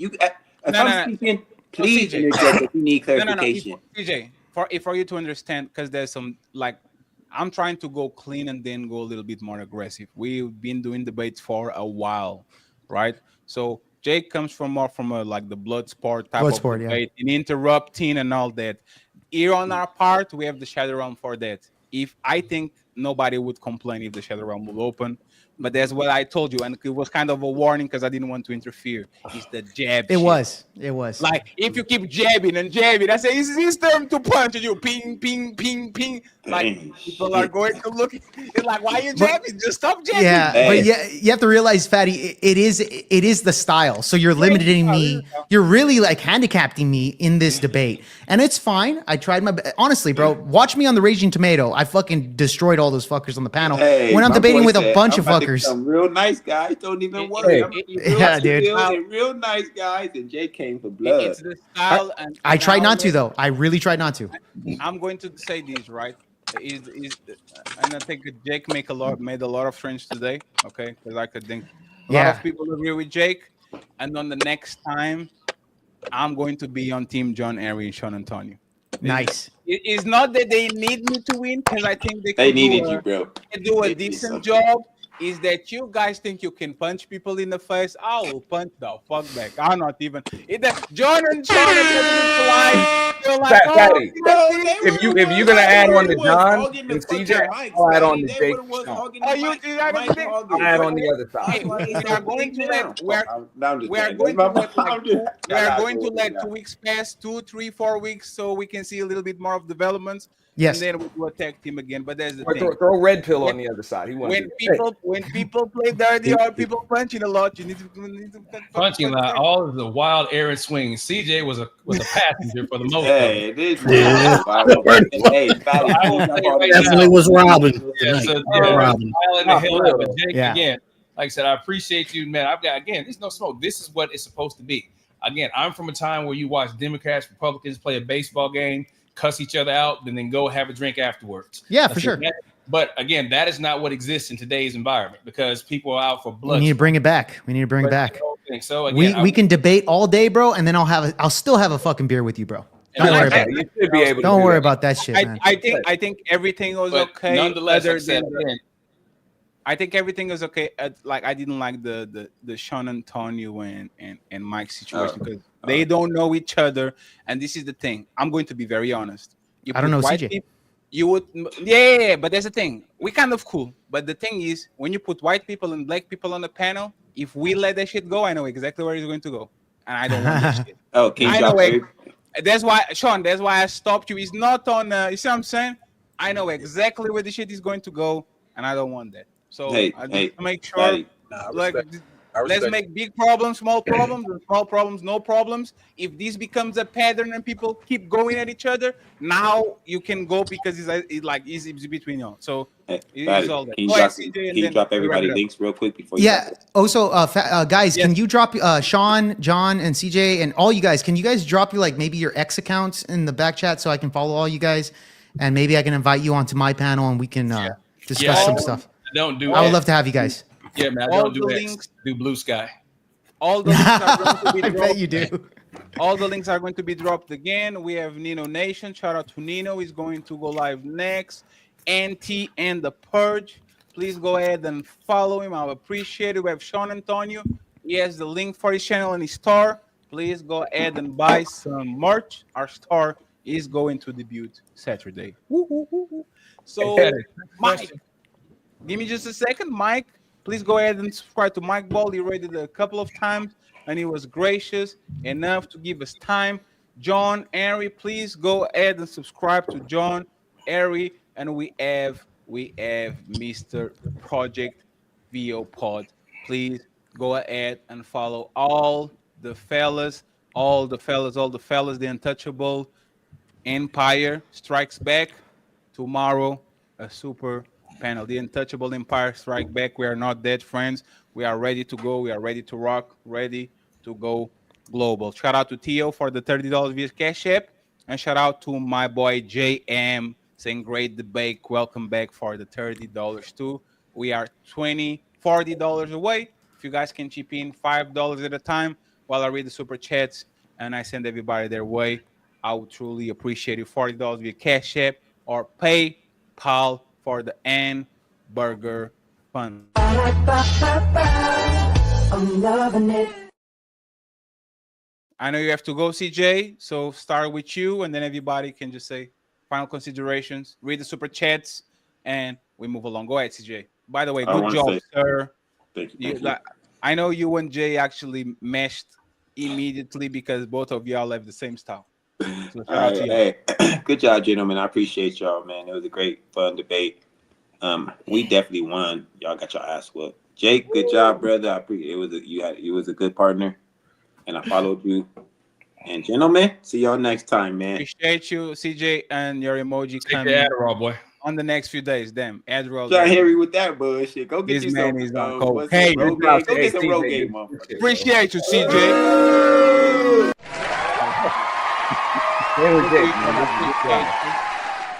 Anybody wants final considerations to go next? If not, you can just... Bro, I'll just say this real quick, bro. Look, I like everybody on the. I think you all made great points. You know what I'm saying? All of that. It was a tough one. Like just what everybody else said. All the, you know what I'm saying? Red Pill said that. Just judging it, it wasn't easy. Like, you know what I'm saying? It wasn't easy because it wasn't any like specific criteria for judging. So I'm pretty sure everybody kind of had their own. And it wasn't easy. And it really came down to something kind of small. It came down to something kind of small for me. It's fine. Once Fair again, enough. this is not a collegial debate. It's not going to fire official records. I lost against Neve.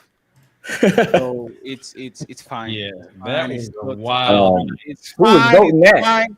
Neve still, I still need to, hey, I still need my get back, but it is what it is. But I appreciate you, NT. Thank you very much. Salute to you. When we're going to try to, we have a bunch of like big shows now every week, so we're going to try to get NT in the rotation too. I appreciate you, NT. Thank you very much for pulling up. Please go ahead and follow NT, the owner of The Purge. Shout out to you, NT. Appreciate it. Let me go with. Oh, go ahead. Man, I just want to say, man, Team John and Sean is undefeated currently. Man. You know what I'm saying? we wiped our asses with these boys, man. You know what? They were worthy adversaries. You know what I'm saying? They We wiped out. tired themselves out. Young Jake is all tuckered out over there, man. He got to smoke a bogey, man. My boy Jake. I think Budweiser Jake did a great turned job. up, man. Leave Jake. Look at better leave Jake alone. Jake did a great job. Bro. He's just Hey, no, I like Jake, man. Jake did a good job. He did a good job for sure. Appreciate you, bro. Hey Sean, I appreciate you, and you better bring that game again, bro. Like we missed that shit. So. I swear it's coming back soon. I promise. Shout out to you, Sean. I truly appreciate you. Shout out to Team Adderall. Thank you very much. Yo, hell yeah. I appreciate you, Sean. Thank you very much, sir. Salute to you. Red Pill Ranger. Anything to say, Red Pill? You said, Red Pill, that you don't debate, you don't go in the back and forth. It sounds like you want to get into the ring, Red Pill. Because you said, I'm gonna go on the back and forth. I'll debate, but I won't argue. Damn. I really hate arguing. I leave out at the arguments. If once you know, but the intellectual debate is a lot different. But the thing about this Doge I just wanted to address was that people keep saying that they're not authorized, which is true. But sometimes you got to get outside organizations to come investigate organizations. You don't want to get the federal government to the federal government. You know, just like when something happened in my unit in the military, a whole different unit will come in and investigate it, not people from my unit. Or when the police department, the internal affairs often don't be part of that department sometimes, in some cases, especially if it's something really bad. So you can There it is. you don't really want so the Doge coming in and looking in, they kind of like unbiased per se, because they're not official federal employees and they ain't got permanent positions and they're not worried about offending nobody. Elon Musk is worth 187 billion, so you can't buy him. He really could care fucks less about what you got to say, because he might be, if not back and forth, the richest man in the country. Between him and Bezos and other cat, it goes up and down sometimes based on. They said he's the richest man in the world, but see that's what a lot of people would question. I wouldn't even mind having a conversation with you about that, because people would say, "Well, the richest man in the world, what does he want?" People are like, "Oh, he doesn't want anything. He's already rich." Bullshit. Yeah, you know what I'm saying? Why would he stop with money? So that makes you kind of question what is his agenda. I'm not saying it's necessarily got to be a bad thing, but you got to ask what is it, because I doubt he's up there just. I think he's bored because he's just a generous, nice guy. Well, here's the thing: if he really wanted power, he would have joined the Democratic Party and the lobbyists that fund them, because they're the ones spreading that LGBTQ that gains power. Power is an umbrella of these things. Instead, Elon Musk decided to go against that frame. So I would argue. Why join up with lobbyists when you can just? All right, we started a debate all over again. Without even having to deal with lobbyists. Wasn't that the goal? You drain the swamp, you get rid of the lobbyists, and go straight to the politicians or become one. Get rid of the middleman. That's the whole thing that's been going on since Trump came in. Get rid of them damn lobbyists, because lobbyists been kind of fucking Washington. Yeah, they've been fucking up everything, bro. That's the point. Fucking everything up. And you know, Elon Musk has been doing what everybody else been doing. And you know, it's not too late to change your vote. Just get rid of the lobbyists. And you know, the only person that actually why line the pockets of corrupt politicians when you can just be one? Exactly, and he wasn't. And you know, the only person that actually has that on their ballot every time they try to go, Bernie Sanders, take the money out of politics. But we're not going to talk about that. It is Yeah, what it it's is. true. I just want to say something about what Red Pill Ranger said, and this is what Jake got him a point because he sold it brilliantly. I don't think the blue team tackled right. It was and you can sell this to the public. The average public is going to buy it. He already has PayPal and already has Twitter. Why would he, he already has your data. Why would he do it? This is a great selling tactic for the public, the different Jake. And this is why I think when you go to Twitter and to PayPal, you sign terms and conditions. You accept that shit. Nobody has signed terms and conditions for non-elected officials to go through your shit. And Trump was elected. But Trump was elected. No. Trump is elected. That's his program, and he's an elected official. And you know, it's funny today when they ask who is running Doge, Elon Musk says, "No, that's not me. Me? I'm not I'm not running Doge," which is again the double talking. We are going to do X. And then as soon as people say, "Oh, we're going to do class lawsuits and we're going to fuck you up, Musk," I'm not an elected official. Yeah, he's a government employee employed by Donald Trump, and that's the thing. Donald Trump was elected, so I don't see the problem with this. I mean, I don't see anything different than what the hell has been going on. Like the people that are doing this type of stuff have always been appointed or nominated or what. So when the left does it, it's okay, but when the right does it, all of a sudden it's fucking crazy. In government, you're either elected or you're appointed or nominated. You know what I'm saying? Or nominated. Kamala Harris was running for president. Was she elected? She wasn't. No, 1 second. He was elected vice president already, Jake. But she wasn't elected as the nominee for the Democratic Party. That's not the point, because the DNC is the one that vice president never is. No, it's the people. It's democracy, right? No, he's vice president is always selected as a running mate. No, it's the DNC are the ones that actually put the Democrat candidate based off of what, Fatty? Based on corruption, based on what they want to do. No, it's based on what they want to do. Okay, but what they say it is. You're right, Fatty. But based off what they tell the public would be what? Yeah, but that's the thing. But you can think that. You mean for president? My bad. Yeah. It's the primary. It wasn't primaries, but the thing is because they didn't have time. There was no time for actually get the primary. Yeah, they could have. They could have ran it. No, they could if they took Biden out of the seat a year before the elections. Yeah, and they didn't do that. That's their decision. Why are you bailing them out for bad decisions? So the point stands. No, but you know why they didn't actually do that shit a year before?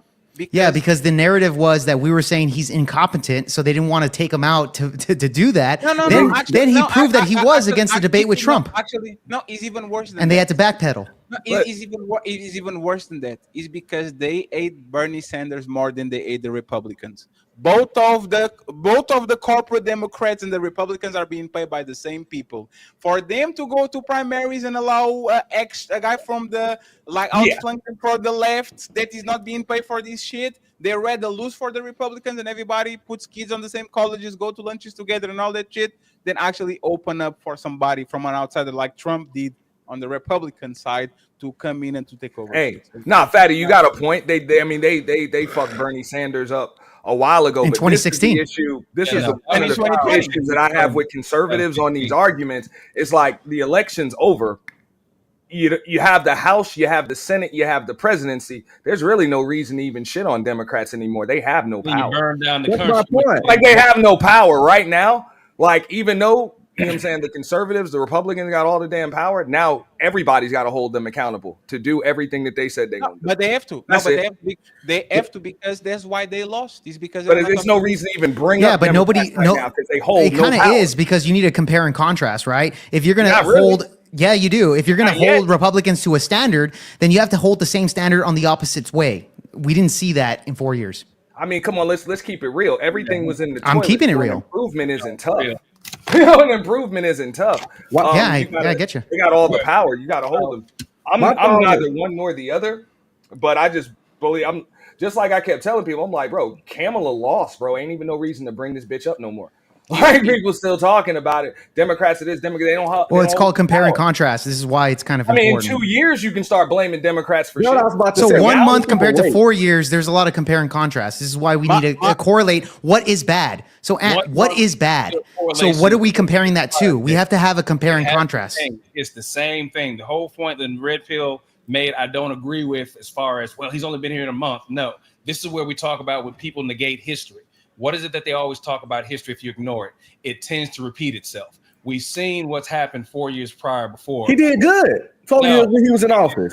But he did not. But again, we're getting back into the game. Here's what I would say about the debate. Now, as far as what I thought, Jake, he did a good job, man. Now, the problem I had with you again was a lot of misleading that we're dealing with a lot of people in the chat who don't follow, who get their sources from particular areas that don't go outside of a comfort zone. So that means that you, myself, Sean, are the three people I look at who may have insight into things other than their own spectrum. Like I said, CJ was just here for the ride. Love you, CJ, but go take your shot. So it was basically a 2v1. No. Is that what you're saying? This was a 2v1 in your perspective, John? That's crazy. You guys not going to do CJ like this. You're gonna do CJ like that, bro? Come on. I heard earlier, That's fucked up, John. That's fucked up, John. I did it when he was That's why I felt like You're talking shit to CJ, bro. He's not even on the panel. Here, CJ, and really had a good chance to win because even when you guys are talking about grocery prices, slashing them, cutting them, things like that, he was the only one that brought up the inflation, which is the primary cause of it. It's not that prices have gone up. It's because the value of your dollar's gone down. Nobody really wanted to talk about that except Jake. But you guys had a whole argument and back and forth about it. And then even when he brought that up, everybody else kind of glossed over it. So he made a great point with that. Like I said, so yeah, Jake, you did an excellent job back and forth. That's why I say again. I appreciate you, bro. When I saw that, and I'm sure your debate tactics, the blood sport, yeah, I can play blood sport, but this is not the place for it. However, still, I think you did an excellent job. Now, if I were to look at it from a point of where the win would go, if we were to take away, let's say, arguing or interruption and replace with something else, that would then put it back on the table. I thought for a second that I could accept a loss in this, but if that's what the judges go, I will go with that. But me personally, I was looking at from the standpoint that based upon what we had to argue with, we were, I won't say completely on a losing end. It was for the most part neck and neck, whether people believe it or not. It depends on how versed you are in the topic. Again, you had an idea about affirmative action, but it was incorrect because I was there for all of that. But I see that, again, what most people will know about affirmative action is what they're hearing through the portals right now. What they're hearing through certain portals right now is what's telling them what's DEI or what's affirmative action. I remember when all this started, there was a distinct difference. Now, that was the one thing I say that was a change in the conversation right there when Fatty read everything out to specify it was not the same. But overall, I'd say it was close enough to whereas if we were to take out the interruptions, I wouldn't have an issue had we lost that. But again, based on the criteria, I'll go with that. Me personally, had we removed that, we probably would have taken the L. I would have still been all right with it because it was a fashionable debate. But nonetheless, again, outside of all that, Jake, good job. I appreciate that, bro. I appreciate that. And John, I'll tell you this, man. You and Antonio, you make a pretty damn good team. I'm not gonna lie. Make a pretty damn good team. Your shot at CJ was kind of unnecessary. I'm not gonna lie. CJ's just there for the ride. Here, remember I called him. They're buddies. Yeah, they're buddies. This is coming from behind, so that's why I'm okay with people going at each other when they actually know each other. If they don't know each other, I want to establish rapport. I can't talk about Mike, though, so that would be wrong. Yeah, if it becomes a pattern and Mike and Sean are going left and right every time they see each other, now I understand. They didn't like each other. It is what it is. I just don't want this shit to escalate once again. Yeah, I'm the messy motherfucker. Bro, you're a top mod, bro. You did a great modding on this debate because it could have gotten a lot messier.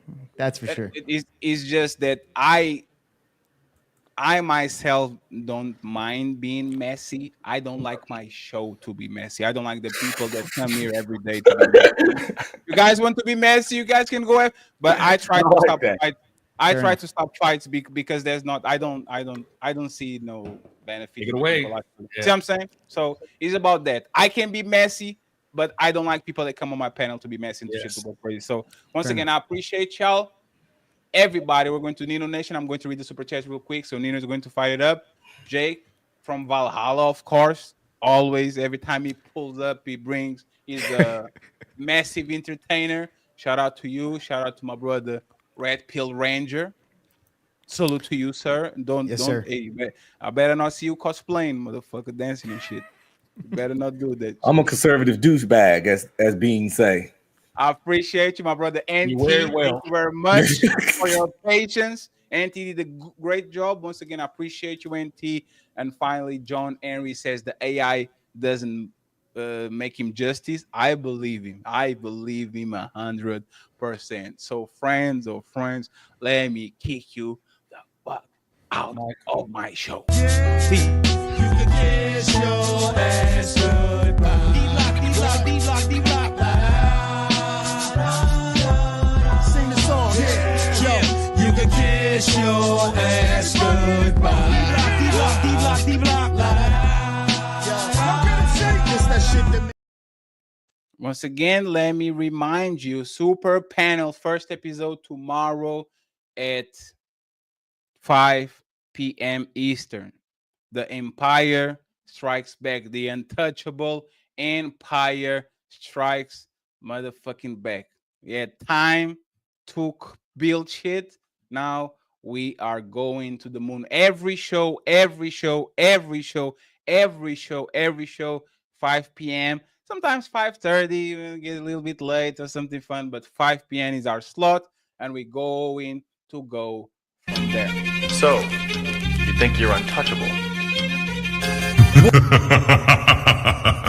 I want to thank the lovely Doris. The lovely Doris sent $10 via PayPal for the hamburger fund. Thank you very much, Doris. I appreciate you. My brother Tio with the $30. Of course, and Tio, the memberships went through. So I appreciate you too. Thank you very much, Tio. And JM in the building saying great debate. Welcome back. So, you think you're untouchable?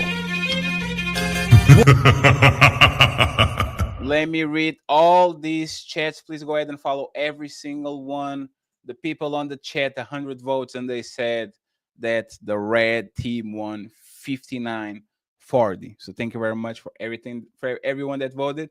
I'm going to read the super chat, friends. We are $30 away from getting to our goals via hamburger fund, PayPal, Cash App. So let's see if there's $5 at a time. There's still 100 people here. Let's see if we get shit going. $30. We need $30 already at 20 members. You know, matter of fact, let me give y'all more 5 memberships to see if y'all can pull with the $30 so we can get hamburger tomorrow. Okay, more 5 memberships. Young Jay, Sarah Anderson, Igwe, and Dollar Washer, and Sean Antonio. You got the membership too. So shout out to y'all, shout out to y'all, shout out to y'all. Let's see if we can get more $30 on the hamburger fund before we go. Zyrex in the building with the membership. Thank you very much, Zyrex, for gifting the membership for the Untouchable Empire, baby. I appreciate you. Thank you very much. Donnell, my brother Donnell. I appreciate Donnell. I saw your cash apps, Donnell. You better stop sitting me, buddy. Appreciate you, brother. True brother. Appreciate you, Donnell. Thank you very much, sir, for gifting one donation. The Untouchable Empire, baby. I appreciate you. Thank you very much. Go ahead and follow Red Pill Ranger. Go ahead and follow Jake. Go ahead and follow Mike. Go ahead and follow NT. Go ahead and follow Sean Antonio and the illustrious John Henry, friends of the show. I appreciate y'all. Thank you very much for being here once again. Appreciate you. Thank you very much. And look at Jake with the grief. We don't grief over here. We don't give a fuck about nothing. Jake, we there's no need for grief. We just say some shit and then we go back to sleep. Marcus in the building. He says, typical virtue signaling left lib tactic. Trump 24. Shout out to you, Marcus. Appreciate you. It's going to be departed. Marcus comes back again and says, bird flu. already existed. Kamala DEI hire. Hashtag. Damn, that's crazy. Thank you very much, Marcus. Appreciate you. The one and only Deborah Leonelli in the building. Salute to you. I appreciate you. Thank you very much. And friends, Jason Jamison and Sean Antonio already got us with the hamburger fund. We are $110 in. So I appreciate you, friend. Thank you very much. You guys don't need to send more money. We are going to earn the money. We are not going to beg for it. So appreciate you, Jason, for the $30 and Sean Antonio for the $10.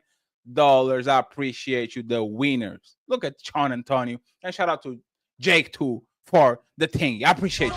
My left stroke just went viral. Right stroke, put little baby in the. Be humble. Sit down. Be humble. Sit down. Be humble. Sit down. Be humble. Thank you. I appreciate you. Says for the hamburger fun. I'm loving it. Pulls up with the hamburger too. Salute. I would like to buy the burger. I would like to buy a hamburger. I would like to buy a hamburger. I would like to buy a hamburger. I would like to buy a hamburger. I would like to buy a hamburger. The burger. Thank you very much, Deborah. I appreciate you. Zyrex with her 10-month membership says Kamala was not a DI hire. She was a senator, experienced Vance, and nobody with no experience whatsoever. Bondi, Fox News anchor for defense. Stop. Kamala is actually hyper qualified. Kamala and Hillary Clinton, they are actually very qualified. They're just not very likable.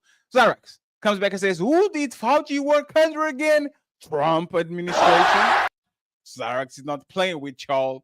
She is not playing with y'all. She will jump you. The degenerate in Bill saying Iron Man, Jake, and War Machine, CJ. They will tag team. They will punch you. They will punch you. Shadow Dragon TV in the building. $2 says Team Red USA. Shout out to the Untouchable Empire, baby. I appreciate you, brother. I hope you're doing good. We have Jazz Wiz in the building. He says, if you are black and voted for Donald Trump, you are a sellout. Donald Trump does not like black. Damn. Thank you very much, Jazz Wiz. We have Robert Platinum in the building.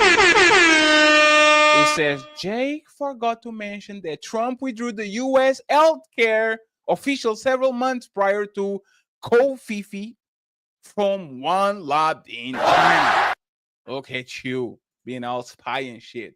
Bridget in the building. Thank you very much, Bridget, for being here. She says, great show. Be back. Got to go to a meeting. She is fancy. Are you fancy? Thank you very much, Bridget. I appreciate you. We have Miss Polly on NT sites and all these wonderful folks on the panel. Aww. Jack, DJ Jack, a boring broke boy and retired simp.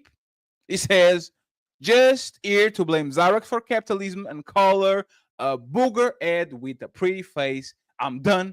Have a good show, fatty. Shout out to the panel. Zyrex is live. Thank you very much, Jack. The Black Indiana Jones, the one and only Carl Anderson in the building with one untouchable membership. So, you think you're untouchable?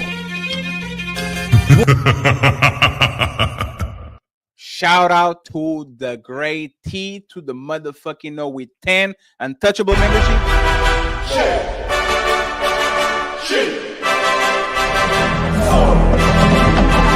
Evacuate the city. Engage all defenses. Get this man a shield.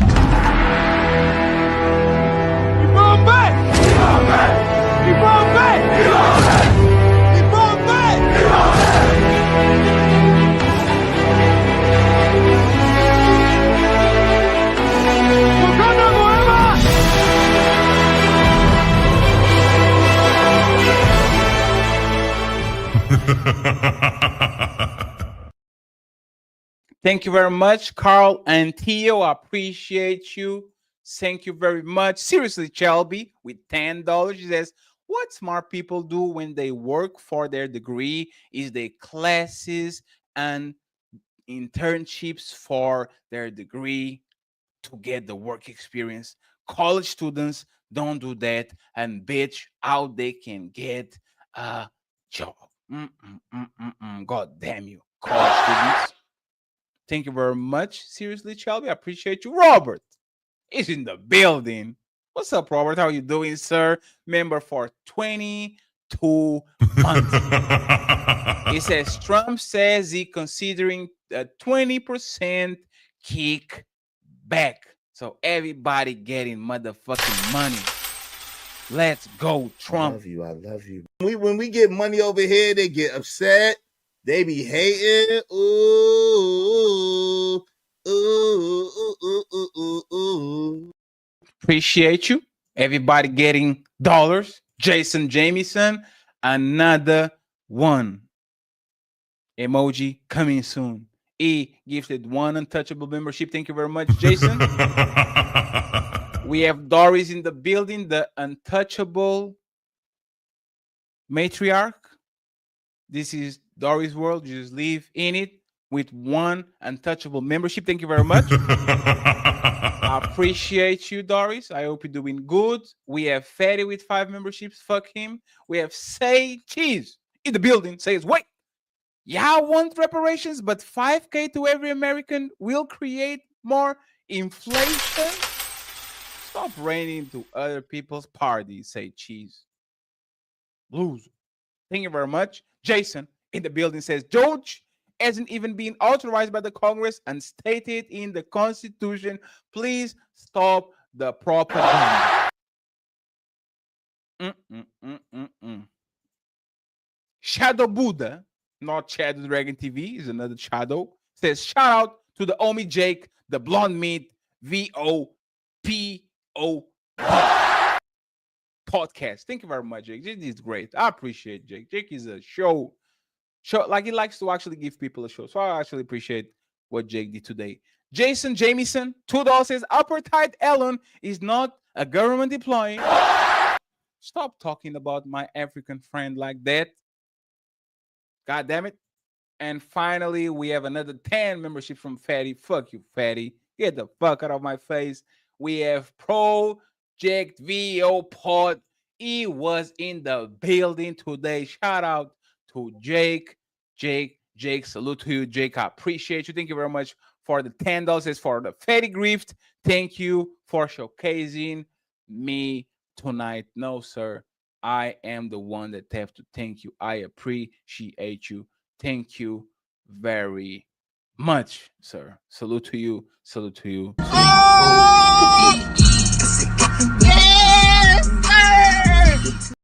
Finally, the care. I never know how to say the cater. This is my brother ATL, and he's in the building. And he gifted one untouchable membership. I hope you're doing good, brother. I appreciate you. Thank you very much. So, friends, it's good to be back.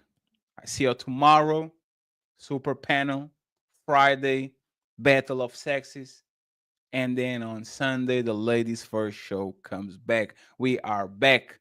To all the people on the other panels for NT, Jake and Mike, I appreciate y'all being here. If you're from Wakanda or Valhalla, this is an exclusive channel, and I am very I welcome y'all. So I appreciate y'all. Thank you very much, Sean Antonio, Mr. John Henry, Jake, CJ, Nino, Mike Ball, Red Pill Ranger, and NT. They did the awesome motherfucking job. So I appreciate y'all.